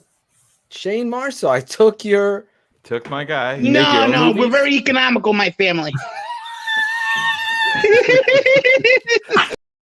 Clearly. That gets me every fucking time, bro. I love it. It just gets you to laugh. I'm going to go in a little bit different direction here. And, hey, the guy is who he is, but I'm going to give him my bear down because of one play, and I'm going to give you visual evidence of why. Oh, and this one okay. still sticks out in my head and drives me fucking crazy because you're a veteran quarterback. You can't miss the layups. That's why you were fucking brought here. This play right here, 4th down. Look at Cole Kmet, and he didn't get the ball. He went to Damian Williams down here. And it's just Damian saw the pressure. The dude was coming in on him, and he just made a decision quick. Yeah, but he remember I broke this down on our TV. Oh, it's a wrong decision, of course. Yeah, no, I know. You went nuts when that play happened. What did oh my Steph god, say? you went up to the like a telestrator. He's like right here. He's fucking right here. Throw that back up there. But you listen. Oh, you can't. That's a shallow cross. Yeah. When he recognized zone coverage, he should know right away, even with the free runner there that Claudio's calling out because Sam slid the protection the wrong way. That guy is shallow cross versus the zone. That linebacker peels out of there. The inside backer that's on the hash is nowhere to be seen. That's a fucking automatic read. Shake, rattle, and roll right to the tight end. And Shayne, and we could have saw the ball in Komet's hands and him trying to jump over top of a DB rather than running through him. God. He's got to get over that because that's we said it on BHL. I know. Cole, drop your fucking pads and just truck somebody. Do not try to be Damian Williams shaking your shoulders. Just north-south, buddy. But that's, I know it's probably a little bit extreme, but that I've probably thought about that play 35 times since Sunday night. And it just, I mean, that's a layup. You can't miss those. You just can't. Yeah. And that's a 4th down play. That's a momentum changer. You never know what will happen. So Andy Dalton, because of that play right there, you're getting my bear down. I did have a bear down in from our producer, Bearlissimo, had told me earlier, bear down Nagy for calling the shovel pass to Robinson and hurting Larry Borum, which I agree. Stupid fucking play. Was that the worst play call of the game in your mind, guys? That play, the shovel pass, 4th and 15 was the 4th short of the sticks. Oh yeah, my and God, I mean, you're right. You're right. The personnel usage on that, and you're right. It was a culmination of shit. Demir Bird is blocking on the backside. I know. It's like Demir Bird. Demir Bird is blocking. I said. This is 4th down, and they ran dash, I believe. Oh my God! Talk about going to the well. Jeez. Anyway, you're right. I stand corrected. That was the worst. Yeah, real quick before I swing back around, you can address this because I know there's been. Oh, yes. The all 22 coaches tape that the NFL we pay for, mind you. It's not like, I get it for free. They've done a great job at Pro Football Talk. I'll give them credit for constantly berating the NFL for this, because I think that there was a notion from the Bears and other NFL teams. Why are we allowing somebody like the Tape Never Lies Network to call us out on our shit? We got to get rid of this coach's tape. And then, no, that's the only reason why anybody's fucking buying that shit. So now it's going to come out at some point, but it hasn't come out. But Bearlissimo, and how does this even make sense? And no offense to anybody living across the pond, but he's had America's his for 2 days. Game. America's fucking game. Logan said he's got it too. Yeah. Logan and all of you guys out of the country have the coach's fucking tape, but the country that plays the sport. And again, there's no shot at, no disrespect. I don't mean it in any way, but that is the ass backwardest thing I've ever heard. But again, so no, but yes, Friday, I'm trying to release, with the help of Bearlissimo, shout out to him, I'm going to release the offensive breakdown on our channel. But and then the patron side on Saturday. There you go. You're going to have to be a patron to see live breakdowns of the defensive breakdowns. Just honestly, if you've not seen any of our breakdowns and Saturday morning X's with the O's, then you're missing out. It's really a coach's clinic with myself, guests, and Barlissimo and my father, Coach Atosha, breaking down tape, whether it be a player. This Sunday, though, we're going to be looking at the defense as a whole. We're going to look at Robert Quinn. We're going to look at Khalil Mack. We're going to look at the DBs. Who broke that coverage? Who's pointing fingers? There's nowhere to hide when you know what you're looking at. Hopefully, you guys sign up right there on the bottom line. The tape never lies. Oh, look at, we got a jokester. Hopefully, we do. Phil does, or no, not that one. Where did it go? Doesn't do it. Doesn't do it. Two up. Right. I got Hopefully, it. Phil I got doesn't do a breakdown. But hey, Lorada, I did a tape breakdown of your mother last night. And it was fucking fabulous. Damn. And you can have the bitch back. I don't want her anymore. Jeez, calm down. Lorada, thank you, Phil, Lorada. calm down, he says. No, just Lorada. I don't want to give attention to the trolls. I just like you say calm down. If I see somebody, butthurt that Packer one fans were in the fucking chat room. Oh my Fucking God, the scrolling. Packer fans. Go As soon as they Pack-Os. take Let over, me sing them. I gotta release some. I was gonna put one I'll up give and let it you to guys you. go at them, but we fucking blocked. Mackenzie right here, McNeil. I became a patron for the game breakdown. Love it.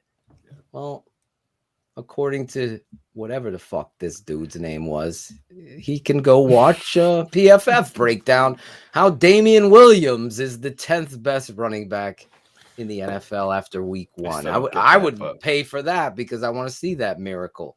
They must have fucking Steven Spielberg or Brad Spielberg's ability to do shit because it ain't in the tape. I'll tell you that. Anyway, now we go to the bear up and bear up I the get to go positive right in a row, right? Let's just go with it. We don't have to play the song. Yeah, it's fine. getting And late. see, I'm gonna manipulate this a little bit, and I know, I know who Phil wants to take. Cobb Quickie. I'm gonna leave him his guy, and I'm gonna go in yet another direction because I saw little snippets. That's all I needed to see in who is going to be the new leader of this franchise. I saw things in the limited amount that Justin Fields was out there that I needed to see, that I craved. I needed to see from him.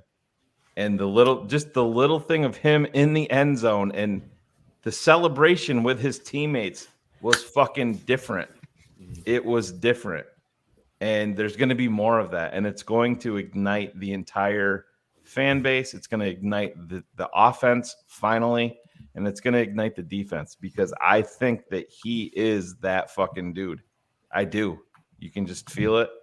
And Justin Fields, you're my bear up. Continue it. Keep this upward trend in your chance. Keep doing your thing, young man. Just want to say on 5 plays, Shayne is calling a bear up. And think about in those 5 plays, the energy and all of it,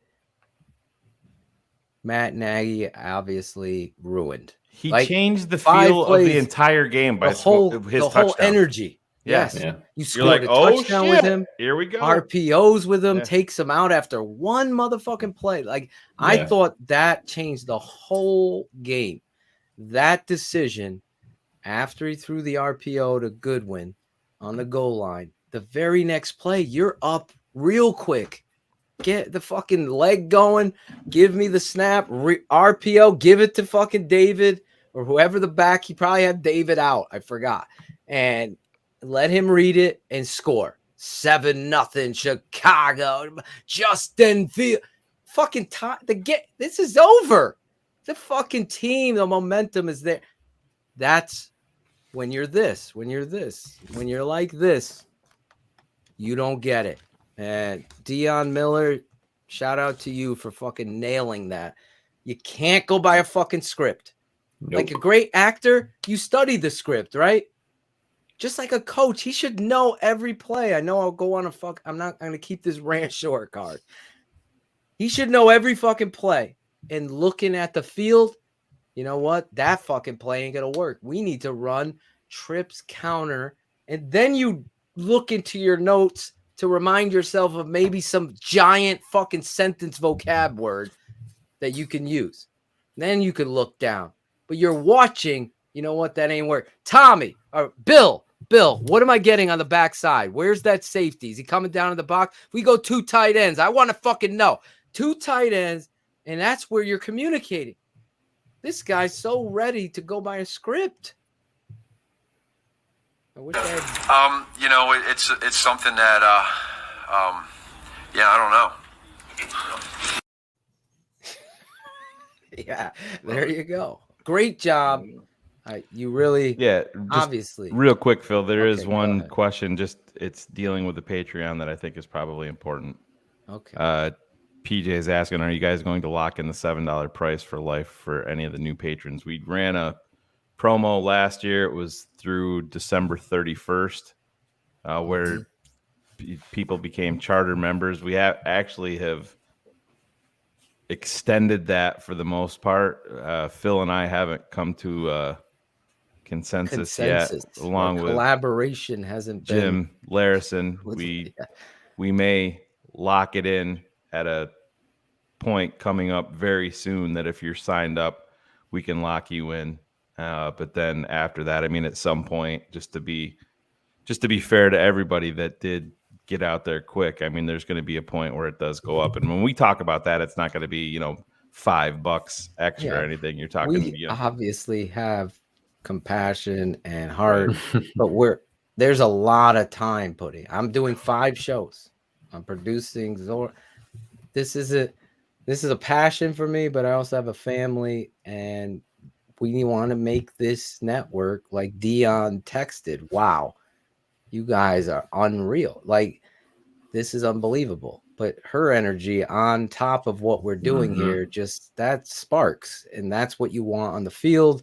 That's what we're doing. Hopefully, if you try the patron side and you're really into learning the game, because we're going to do, like, if you just don't know what a 3-tech is, what a TI is, or what a TE stunt is, all of these terminologies you see a lot, like Claudio, and I know Greg. Claude wants to know what a UTI is. He just texted. What is that? I don't know what that is. Pattern for 14 years, I think, Claudio. We'll have that was more. Good, Shayne. That was good.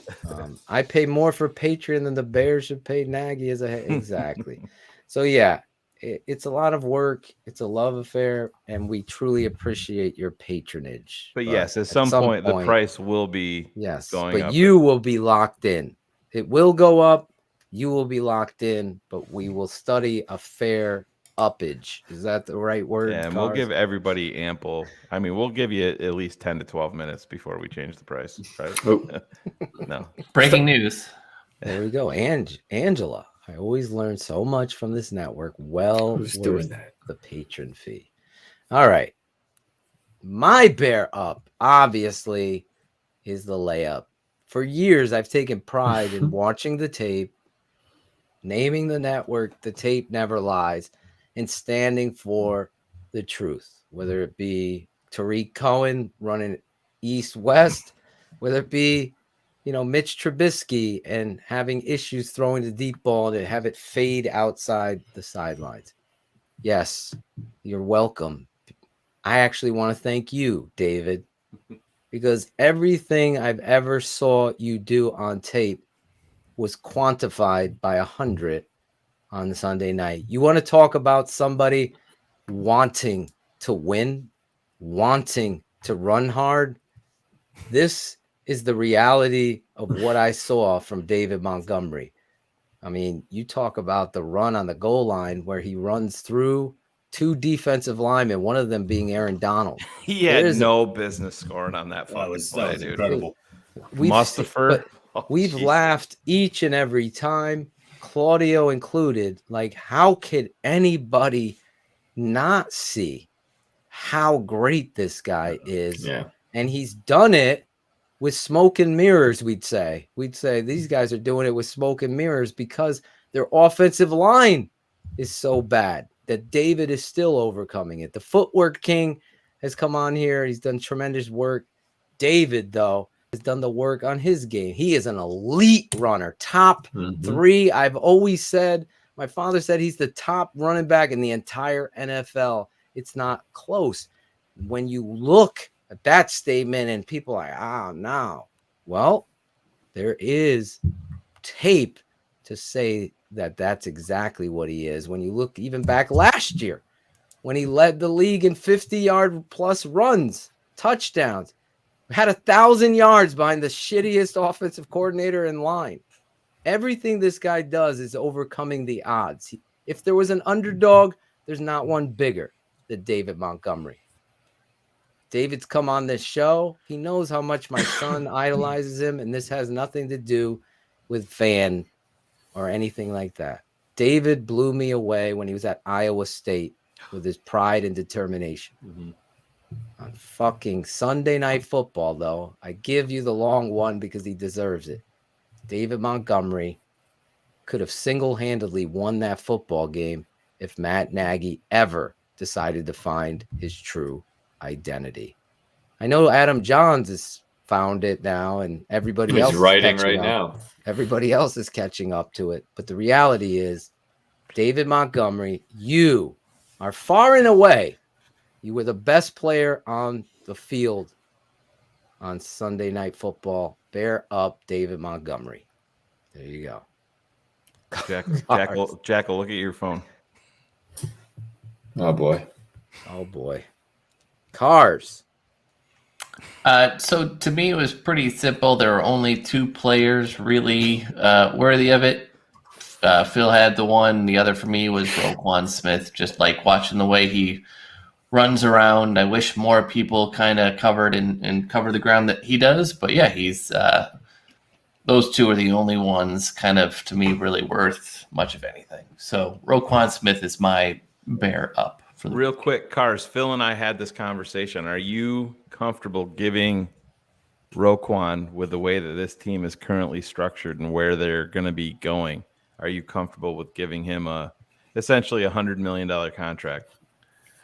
I'm terrified. I'm terrified of that, and it's not because he's not worth it, but it's because this cap has been so poorly managed. You're probably, if Quinn is like, you're going to carry a lot of dead money on a cap that didn't go up as much as we had hoped. So it does make me nervous. Not that he'd live up to it, but like you can't be paying him plus guys not even on the roster $65 million, right? Like that's just bad business. Yeah. Good stuff. Chris Jackal, your bear up. You have a Short and dilemma sweet. here. Yes. You know, I'm going to go with Mr. Peters until he got hurt. And I'm also going to throw Mr. Borum as well. I thought, Borum stepping up. Cars. I'm a big, yeah. They didn't put them together to equal one game. Still get Mooney, don't worry. Yeah. Sorry, Claudio. Claudio texted me. He told me who he's going with, so I knew I was good here. So, no, but I like Peters. I just, sucks to see him get hurt. They were talking about during the telecast that he's like 80% going into the game or whatever.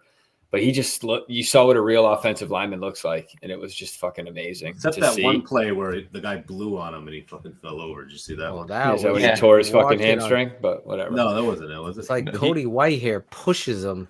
Yeah. And he just bumps him just as balance. he's in the wrong balance, and it makes it look terribly Yeah, it worse. did make it look But he did play way good. worse.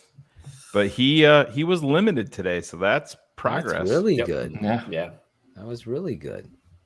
Barlissimo also had Larry Borum. Yeah. Rode in that. Larry Borum would have been good company. Yeah, there you go. Claudio, your bear up. Well, I would like it to be Mooney. He just didn't do enough for it to be a bear up. He played good, of course. He always does his thing. Those 5.4 yards per catch didn't. It would have been 5.3 with any other wideout. But I'm gonna go with the dude Khalil Herbert. This dude, I knew you were gonna take him. I'm happy you guys didn't take it. Good call. Dude, this dude ran back the ball. He averaged 26.5 yards on 4. Stats. Yeah, you like that stats. I can look up stats. But no, I mean honestly, I want to see him in place of Damian Williams. I mean, I want to see him getting some fucking carries. Me too. When you want to give Montgomery a rest in like maybe the third quarter or some shit. He was hitting the ground hard and fucking. He looked like he wants it. So I hate Khalil to agree Herbert with this guy. is my bear up. Thank you. Bear up. Jack. Greg makes a good point. Yeah. Bear up Yeah, is good. I almost said that. Calling out Nagy. Yeah. I like that. I like that, Greg. Don't strike out every time. All right, Shayne. We also have to do something with our little more business. Ooh, mark this down. Porting quarterbacks still on the board. It's time for one to be traded up for. Here we Chicago's go. trading up. Yes, we're trading up, Shayne. What are we trading up for, Shayne? Well, Phil, it's that time of year, and if the producers could remove the comments from the screen, like good producers, and change the banner. I don't know who's hitting the fucking comments. There you go. There you go. Phil brings in producers to run the chat, and then he ends up running it. Yeah, and it fucks everything up. Like, Jackal, chill with the fucking comments. I look over, Phil's going, click, click, click, click, click. Shayne, I'm not what doing are you it. doing? Anyway, trying to put him down. Phil, autumn is in the air. The pumpkins Yes, are in the it is. patch, and our friends at Manscaped are here to make sure you don't carve your pants, pumpkins, when you're grooming. If you know what I'm saying, make sure you're keeping things fresh this fall with the leaders in male grooming and their brand new 4th generation performance package. Boys, get ready for a cuffing season like no other. Ready to take the leap into fall with Manscaped? Join the 2 million men worldwide using Manscaped by going to manscaped.com for 20% off plus free shipping with the code KI100. It's time to bundle up with the Manscaped Performance Package 4.0. You'll find their lawnmower 4.0 trimmer, weed whacker, ear and nose hair trimmer, crop preserver, ball deodorant. Claude needs that. Crop reviver toner, performance boxer briefs, and a travel bag to hold your goodies. First off, the new Performance Package 4.0 includes the new Lawnmower 4.0. Like I said, if you're looking to cozy up this fall, this trimmer is essential. Get 20% off plus free shipping with the code KI100 at manscaped.com. That's 20% off plus free shipping with KI100 as your code at checkout. Make your balls a priority this fall. Choose Manscaped. Your balls will thank you. KI100. Great job tonight with the read. That was your best Short and read. sweet. Best read ever. Hey. Speaking of collaboration studios presents Super Bad. I guarantee Starring- nobody in that picture. Well, maybe Mitch. Mitch is metrosexual, Mitch. probably. Oh. Yeah, but We I'm gotta telling you. change that, Mitch. I'm gonna watch film. Why aren't you guys going over film? AJ. AJ. Go watch Superbad. Watch a film. Go watch Superbad. I went over a film of your actually. Good Lord. Speaking of film, here at TTNL. Is that AJ from back in the day? Parrot AJ? Maybe it was the parrot. Yeah. Polly want a cracker? Oh, Who's did you this guys- guy? Legitimately. Let's tell. We don't have to tell his name. His name was But AJ. His name was AJ. So no matter what we said, bro, I'm telling you, because we used to do like a live on the- BHL. yeah, live BHL. So we got it in wind that this guy, whatever we would say, this guy would then tweet it out as his own thought, as if like legitimately Shayne's making a great point about something. And someone put us onto this, and we started tracking it. Then we played a joke on him. We said something that wasn't any in the vicinity of truth, and he parroted it. And now he is forever the parrot. He fucking grinds on tape, Shayne, though. He grinds that tape. I mean, if I'm going to root for a team, I want to give it all I Next got. play. Pass. Pass. Pass. Pass. There was no You rhyme or just reason. drove down the field. Mr. Montgomery breaks a huge run. If he scores on the run, you don't got to worry. But you do got to worry because he gets tackled at the freaking 15. There was no rhyme or Next play, shotgun. The tape never lies. Bold prediction. What's your prediction?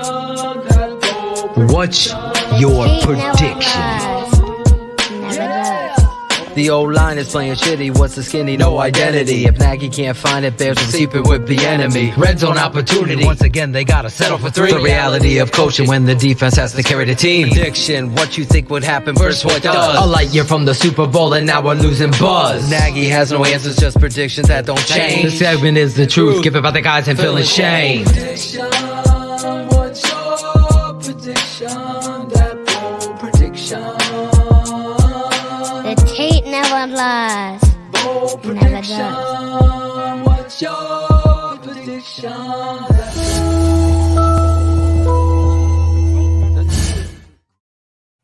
Bold prediction. Listen, we now have a new sponsor. You better check them out. BetUS. BetUS. If you are betting or a gambling person, if you put in the code Shy City 125, you're going to get 125% bonus, or Shy City 200, you get a 200% bonus with crypto. Use that promo code and bet sports, casinos, horses, pop culture bets, just like we had prop bets and more. BetUS.com. You bet, you win, you get paid. It's BetUS, and they sponsor this segment here, the Bold Prediction segment. And literally, guys, we're excited about the new sponsor. Obviously, if you're a betting person, check out BetUS, put those codes in, use the percentages to your advantage. And remember, they threw down the gauntlet. They wanted to see how committed the 100 crew was and how many they could get to sign up. We told them. We stuck up for you guys, but now it's time for you to prove it, I guess, to BetUS. Well, I know some of these guys have to just take what you've learned and apply it to the bets. Tooch is already over there. Tooch is over there. He signed his mom up, he too. Completely left. He signed everybody up. Anyway, let's start the bold prediction. We predict the game, and then we make a bold prediction within the games. Bold prediction. Claudio, the barber. All right. Been on a hot streak. I better have, use and BetUS, Claudio. I am. I'm going going to to sign up. Fuck it. There you go. I'm a degenerate. I love this guy. All right. So, listen. Don't have- I mean, you got to get this win. I mean, it's just you have to. It's a team you should beat. Andy Dalton's going against his old fucking team. If he doesn't ball out, I mean, So I'm going Bears. I mean, I'm going Bears. Let's see, 24-14. I think we get a win. And my bold prediction is, I got to talk about Mooney. 8 catches, over 100 yards, and a tutty. Wow. Put it on BetUS right now. On the season? There you go. Or that's just in one game? Yeah. 8 My man receptions, get in there. over 100 yards, and a touchdown. That's more than 10 yards a catch, so I don't think that's happening. So, well, there you go. Can have it all in one play. You never know. All right. That's his bold prediction and his prediction for the game. That is bold. Chris Jackal. 28-27 Chicago winning at home. Wow, a close one. Yeah, with Andy Dalton, fourth quarter touchdown to win it. Nice. That's your bold prediction. So Yeah, the Bears keep it are in. down. Dalton drives them down. They're down by 6. It fucks all the Dalton plans drives them. up. Just screws us everything Scores. up, Look at you. I like it. No Fields on week 3 now because we got the win, and it's just That's just the way the Bears seem to make things happen for them. They make their own luck. Hey, a win's a win. That's a win's good. Hey, No yeah. matter I'm how. not talking. I'd be happy with the W. I'm You're right, cheering Claudio. for Andy. I hope you're right. Where's Gary with the hope? Cars. Bold prediction, Cars. So my bold prediction is that Jamar Chase is going to put up 150 yards and 2 touchdowns on our defense. We just talked about this today. So. I guess he figured out how to track the ball in the air between that last preseason game. But no, with everything we saw, I kind of expect him to have kind of one of those games. So that's my bold prediction, but I still have the Bears winning 23-20. 23-20 Chicago, back-to-back weeks. There's hope, guys. There's hope. There is hope with Cars. He has the hope. Back-to-back weeks you're picking the Bears. You sure about this? 23-20, but your big showcase fantasy points for Jamar Chase, Jackal, and Claudio. Big day. I got him. In the team. What is that? What do you call that in fantasy world? Like, definitely make sure you're playing that guy. What do you call that? Must start. Must start. Must start him. Must start him. Start him, sit 'ems. Maybe we'll add a little fantasy couple things if Claudio continues to rise.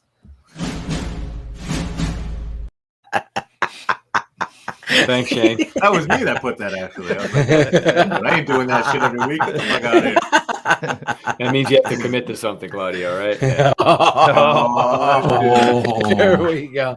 There we go. The scholar strikes again. There it is. Let's throw curls. My bold prediction is all about the curls. I have Cincinnati 28, Chicago 16. Wow. I just don't see Matt Nagy being able to direct an offensive game plan. I don't think he believes like we do in David Montgomery. Again, there's just too much talk. So you don't think the defense is going to step up? No. I only think they can do so much. And then you got young players. Too many questions. I'm going 28-16 Cincinnati. My bold prediction is about the curls. I feel like the curls are going to find their way again into this game plan, and it's going to be Dionne being right. That's going to be the impetus of getting Justin Fields out and getting rid of the curls. So I know it's not the greatest bold prediction, but I just think that we're going to be all frustrated on Bears Hour Live, and we're seeing the same kind of shit go down and no answers in regards. I'll be surprised if they throw deep and Darnell Mooney gets what Claudio's saying. I just don't believe it. I don't. That's what I got for you. 28-16. Shayne. Uh-oh. Buckle up, kid. Oh, boy. I have the Cincinnati Bengals 23, the Chicago Bears 24. Nice. See how I switched that around? Everybody, everybody thought I was going the other way. That's why you're the smartest man. Right? Here he goes. Gotta build up that drama. Yeah, I think they're going to bounce back a little bit. I think there's still going to be lots of questions out there. But my bold prediction is we're going to see a deep ball. And in true Chicago Bears fashion, it's going to be a deep ball from who? From Justin Fields. Who is he going to hit deep? He's going to hit the guy that was calling out his head coach about the short pass routes. Ooh, good one. Yeah, so it's going to be Fields to Goodwin. Nice. But here's where typical Chicago comes in. He's going to trip and fall down at the 1 yard line. Not a holding on the call? Going all the way. That's what I was going with. Claudio. He's going to call a penalty. So now we become the Bungles. And then, 74. And then Matt Nagy's going to bring in Damian Williams to poach the touchdown from Demo. But no, the Bears are going to eke one out at the end. Carlos is going to show up at the end of the game. He's going to split the uprights in Soldier Field. But I think you're going to see a little bit more of Justin. They better. It makes sense. You got the home crowd, a little bit more confidence. The fans deserve to see it. It's going to make the crowd even more electric, and I think that's going to permeate throughout the team. But 24-23 Chicago, bold prediction. Bill is with you. Bill. Deep ball to Goodwin from Fields, down at the 1. That always happens to Chicago, down at the 1. Oh, my God. Down at the 1. Remember when Thomas Jones was reaching for the end? Yeah. The ball pops out. You're dominating. Oh, and the touchback. We reviewed it for like 40 minutes, it seemed, Cars. My heart. Not as bad as the John Fox one. Yeah. Oh my God. Did I That's forget? Who that's was the worst. running back? Who was that? Jordan Howard?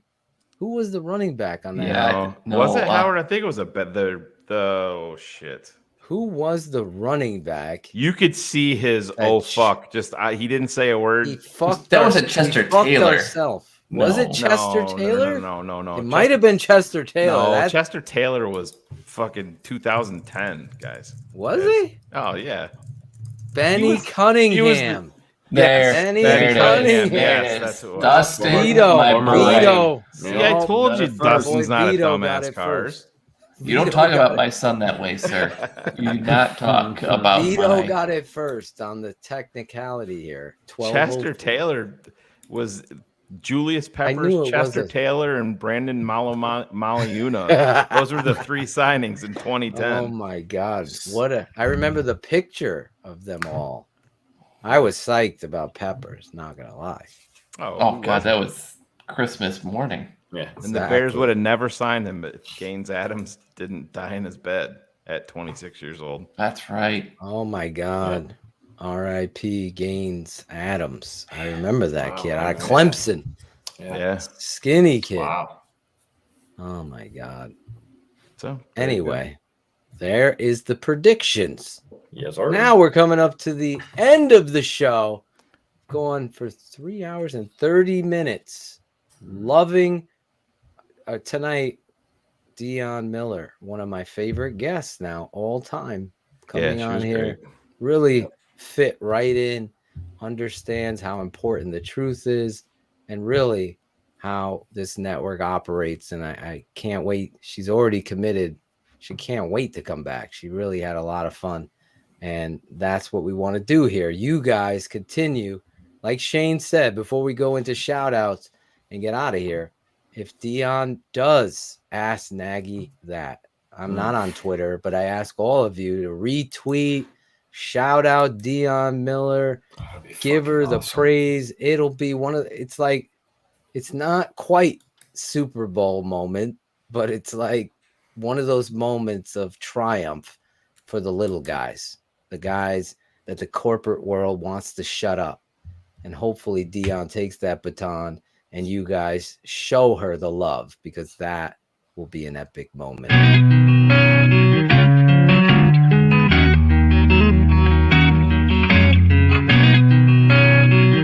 Shout out Tape Never Lies.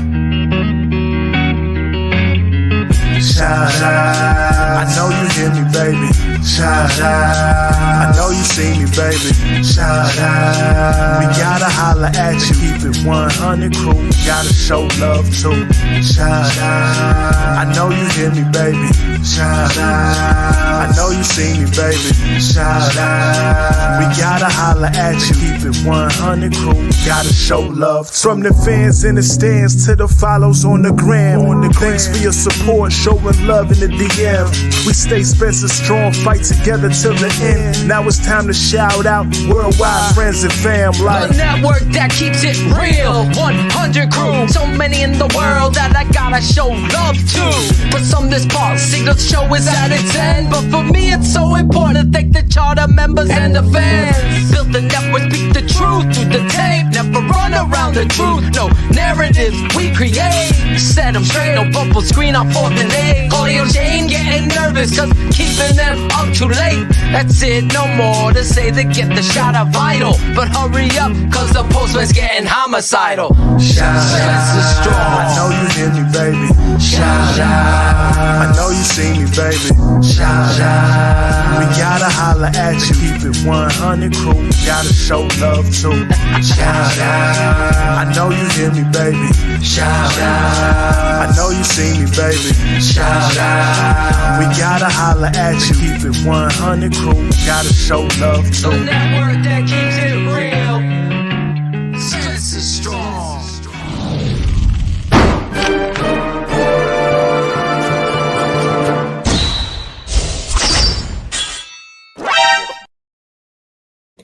I continue on my journey of keeping it 100 push-ups to say fuck cancer. I've been doing them every day, and I will continue to do that until I hear these guys are in remission. And that is my word. And that's what I keep. So I can't remember the math, but I'm certainly way over 30 days. I think I'm like 39 days of. What's that times 100? That is 3,900. There you go. PFF 39. math for you. Listen, I freaking love this show, love the guys. And every week we share love because we don't just say it, we be about it. And without you fans, there is no Bet US, Manscaped, and all of these other people wanting to be a part of this great network. That being said, let's start with our barber. Cut it out when we're returning next week. I know we couldn't do it this week. I guess there was some because we have technical difficulties. I don't know. I guess is that what you're calling it? I guess I don't know. We're kind of neutered in terms of can't show clips. We've actually showed a clip of 14 seconds of Devin Hester, and the entire show was taken off YouTube for that 14 seconds. Last season, that's all I did was clip. Way to go, jerk. We're just too big now, I guess, right? Now they're following. So obviously, like, Claudio are telling on us. Obviously, Claudio hates Devin Hester, so. Love Devin Hester. Shayne had to put the picture of Cole Kmet for that reason, Claudio. Wow. So now, as you move forward, I just found this out tonight. I know. Yeah. Listen. All right. Well, I'll have to adapt. We have to adapt. That's what we do here, Claudio. We do. We adapt on the fly. That's all right. what I'm Shout out about, Claudio. to Jackal, bro. That was fun last night. Thank you for having me come on. I will come on again. It was definitely fun. Oh boy. Bullets. Yeah, Bullets and Logan Frost. They were in there. Just texted bullshit, but Bullets, Logan Frost. They were in there in the chat the whole game. The whole show, and it was it was good. They had a lot of positive a lot of fun comments. Yeah, and then a couple new fans that I saw in here: Storm Edwards and Donald McKendry.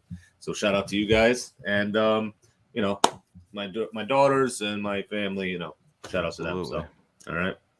And that's about it. I had a patient a few hours ago tell me that she had a mastectomy and her oncologist told her that she had 6 months to live. She smiled and said, that was 39 years ago. Nice. Thought of your strong kids. Keep up the fight. Awesome. For those of you listening on the podcast, you can listen to these shows when Steven decides to put up the shows, whether it be BHL, the Zorich show, or this show on our podcast, Steven. He's afraid of commitments to buttons. He's enjoying his family on vacation, dressing up like Obi-Wan Kenobi, but that's cosplaying with the Johnsons. Is he pushing? Can we get an End broadcast t-shirt for him and send it out to him, please? Oh, we're making a Steven Johnson Obi-Wan Kenobi t-shirt. Absolutely. That is happening. He'll be holding the lightsaber that says 1 up. Make it be though the Herbert the Pervert version from Family Guy. That's the one. That's the one. Oh my god, that's great. Good shit. Listen, Jackal, what do you got in your shout outs? Shout outs. Let's see, Claudio. I'm gonna kick it back to you. Thank you for coming on last night. That was a lot of fun. So, seems that everybody enjoyed that. And Mr. Johnson, if you're watching or listening, Claudio is, he's bringing the heat over there. So he'll give you some props. He'll give you some stuff for some content for Shayne and Phil to play the next week when you come on the show. But in all seriousness, shout out to Riley, to Spencer, and to everybody else going through some things. And like I say, reach out to somebody you haven't talked to in a while. Say hello, just see how they're doing. You never know what somebody else is going through in this world. And spread love and positivity.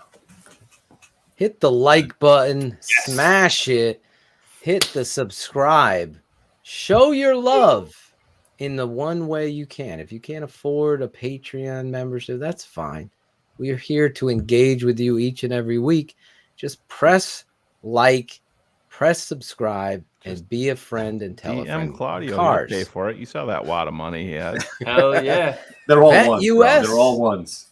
Bet US. How do you follow Jackal? Like, I just really want all of us to be able to hold hands, sing Kumbaya right now. Maybe social worker positivity. I love it. It's the social worker in me. You know? I mean, it was. I We feel need uplifted. to just get that piano, Mr. Rogers, every time he starts talking. It's hilarious. Can we get like the sweater? I literally have one. I want the sweater. If we're gonna do this, that's it. Hello, boys and girls. The word of the day today is bastard. Can you say bastard, boys and girls? We need to do this. We'll start every show with Jackal coming in. Dude, it's a beautiful day in TTNL's name. The dime bag falls out of my pocket. Yeah. God, I'm totally picturing this right now. It may be that I'm tripping, but I mean, I can completely picture you walking in with your rich library of books behind you right now, right? Little smoking jacket to go along, or smoking pipe. Yeah, like I could see this. Let's do it. If you're going to the you game, coming on the train. Oh yeah. Mr. Trolley. Thank you. God, yes. This is my neighborhood. Going to the game on a trolley or a train or a plane, whatever is getting you there, please let us know. If you want to be on BHL, you got to be better than Tennant. That was. You got to bring the hype and the passion. I know there's going to be a lot of things going on, so we'll be covering it live on BHL. Cars, your shout outs tonight. Great show. Know. Fun. No, I always, as always, like I like just to have the conversations with everybody out in chat. Enjoyed my time away with family that wasn't supposed to be here, if so, and they've kept fighting it out this long. So it's always nice to be able to get out there and not do a single thing for a week. So that's all I got. When you become an old man, that becomes the best. I would take one of those prize. days. Right. I don't need a. I'll take one of those. It becomes the days. best prize. Like a day. It was like Seinfeld, a show about nothing, a day of nothing, just chilling. Fucking bears always drag your ass back in and fucking ruin it. It's Shayne Marsaw in the Spencer Strong and Riley Strong segment. You have a shout out.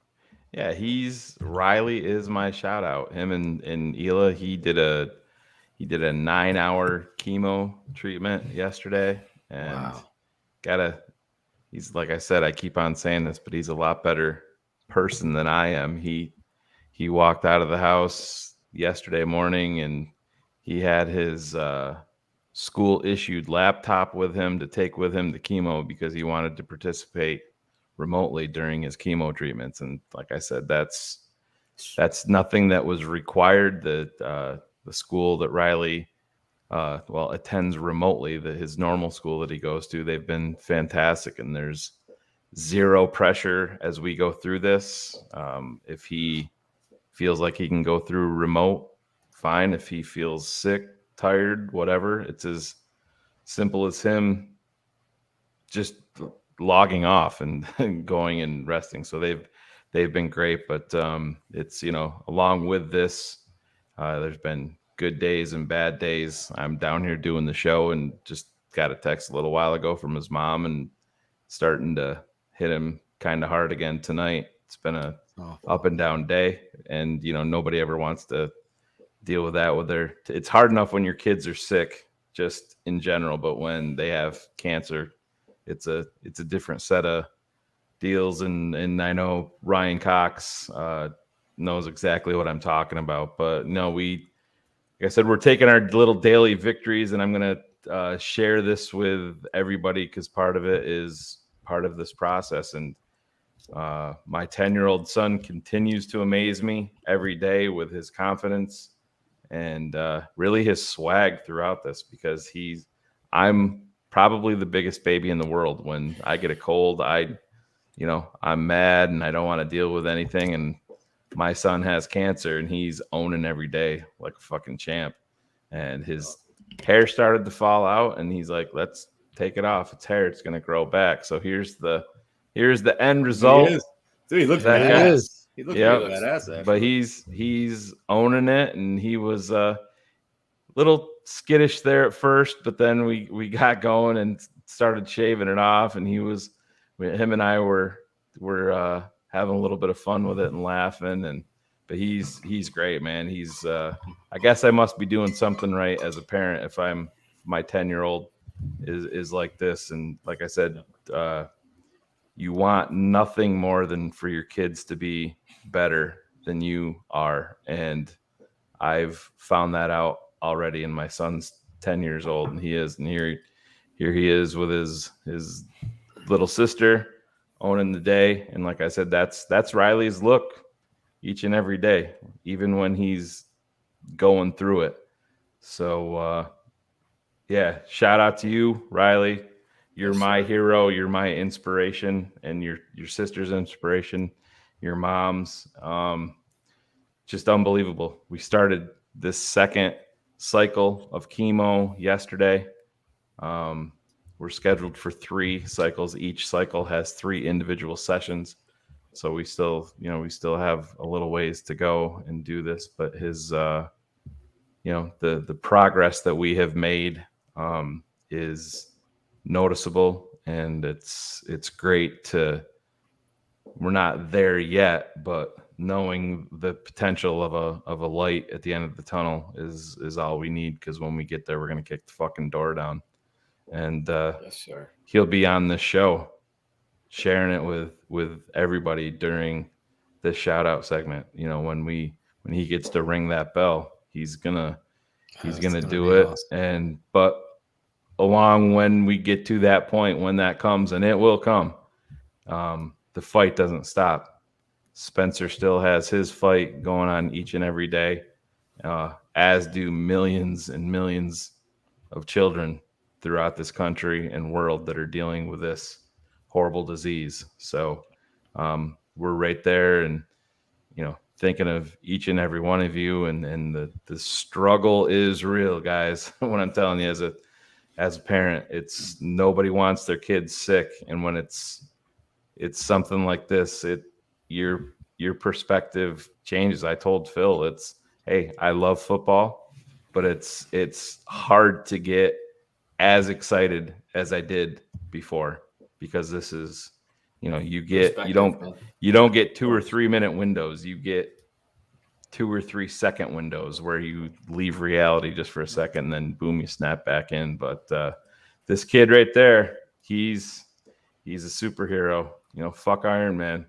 He's the man right there. That's right. That kid. And we're taking our daily victories, and we're gonna do this. And shout out to everybody it's amazing. We come home, and there's cards, and there's gifts, and there's just people, their outpouring of support, and the Hundo crew guys have been great and so gracious. Just everybody, people that I've never met before, but that stuff is important too, because when he's having a bad day, he was having a bad day today. All right. And he had a package waiting for him from somebody that he's never met, and he opened it up, and it put a big smile on his face. And that's the power of positivity that we talk about each and every day here. So thank you, everybody. Like I said, just keep on. If you pray. If you send positive thoughts, do that. And we appreciate everybody that's reached out. And we're going to do this, and we're going to do it together, because TTNL is family. Well said, Shayne Marsaw. Claudio, don't do shit. Jackal, don't do shit. There's no music in the shout out. Getting complaints, texts. Where's the beat? Anyway, tonight will be silent shout outs. Gee, after all that sentiment, you come with that. Shayne had all that sentiment and emotion. I had to change the room because I might bring it back to that level. But in all honesty, this guy, Shayne Marsaw, and his family. Jesus. There we go. There you go. Shayne Marsaw and his family going through what they're going through. Amazing. Honesty, vulnerability, accountability, integrity. The Hundo crew the 100 crew, all of you guys deserve shout outs. I want to shout out Dionne Miller for coming on the show. Not really knowing. I saw her on Greg's show and I saw her somewhere else reporting on the Bears. And I was like, wow, we'll see. You know, you never know. But really, she was phenomenal. I can't wait to see. Hopefully she does the wise.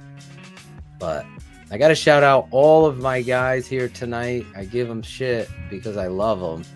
And really, they're all a huge reason why this show is so popular and why all of you guys come back every week, including you trolls that are still complaining about a fast forward button that exists in 2021. You could skip through the intro. You could skip through your favorite segment. Chris Jackal puts it up there with tabs. Yes, sir. I'm going to read one shout out tonight before I just shout out my wife, because I just want, you know, as a father, as a husband, there's a lot of time put into what we do here. A lot of conversations, a lot of planning, a lot of personnel decisions that you have to make. Who's right fit, who's not, who bounces, who cares most. And I can't do it without her. She's my guiding light, if you will. So I shout out you, Stephanie Atoshin. I know you probably won't even watch this shout out, but I wanted to do it. My only other shout out is I can't beat what Shayne's compassion, but this got me emotional tonight. Gustavo Firpo from Brazil. He wrote a letter, Shayne. I don't know if you saw this. On the Total Access, our patron side. And I'm just going to read it real quick and kind of share it because I think it needs to be shared. Gustavo has been a supporter of us and he's all the way in Brazil. He finally got his swag that he ordered. I don't know what's going on with that, but he writes, "Hi everyone. First of all, I want to apologize for my English. I hope I can express myself totally. But if I can show only 50% of my love in English words, I'd be already satisfied. Finally, I got my swags. It was a long wait for them to arise when at my home in Brazil, and I'm very happy to rep them here. So I'm taking the opportunity to make this text. My love for the TTNL is simply because they gave me so much positivities that they are helping to change my life. I went through some really tough things, depression related to situations in my teenage years that are reverberating till nowadays. And I also broke up with an 8-year girlfriend. All the effects of those things were potentialized. I don't know what that word is, but they were exacerbated, we'll say, during the pandemic. But due to pandemics too, I was able to stay home for more time, and it forced me to try to occupy my mind. So I started to search for good Bears-related content.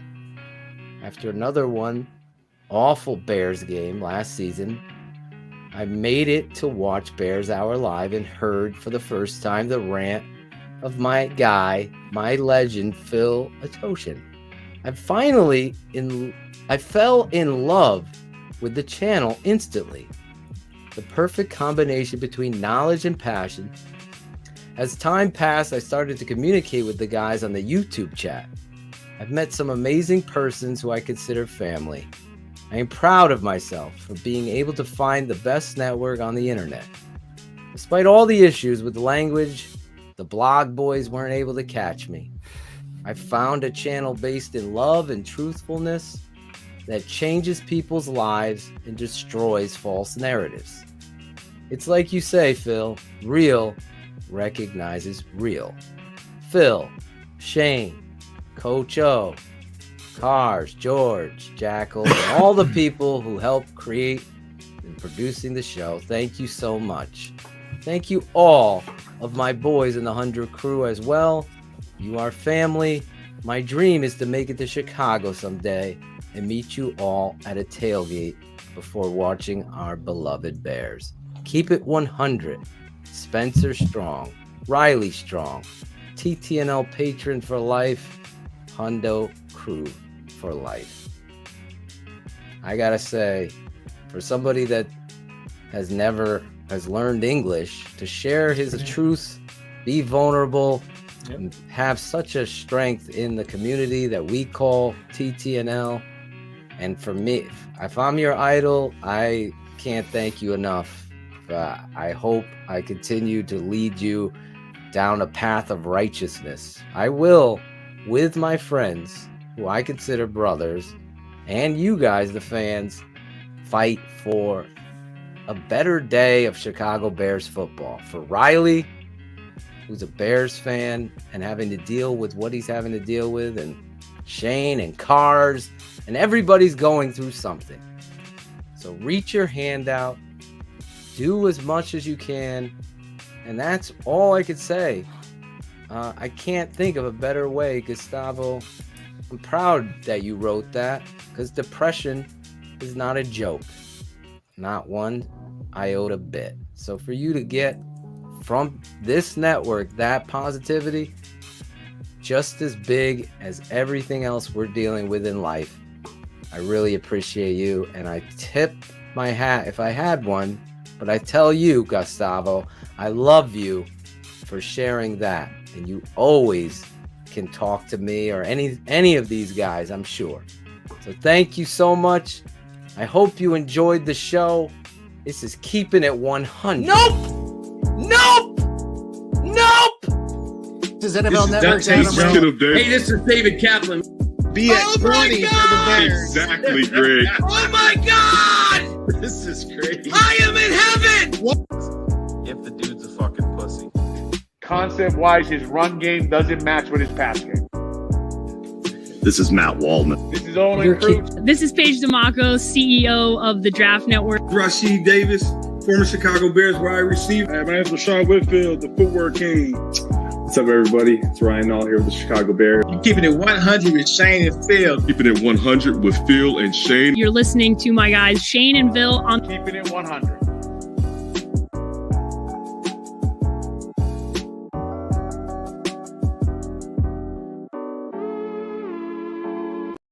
This has been a Shy City Sports presentation and a Tape Never Lies Network production. Keeping It 100. Thanks for tuning in to the Tape Never Lies Network.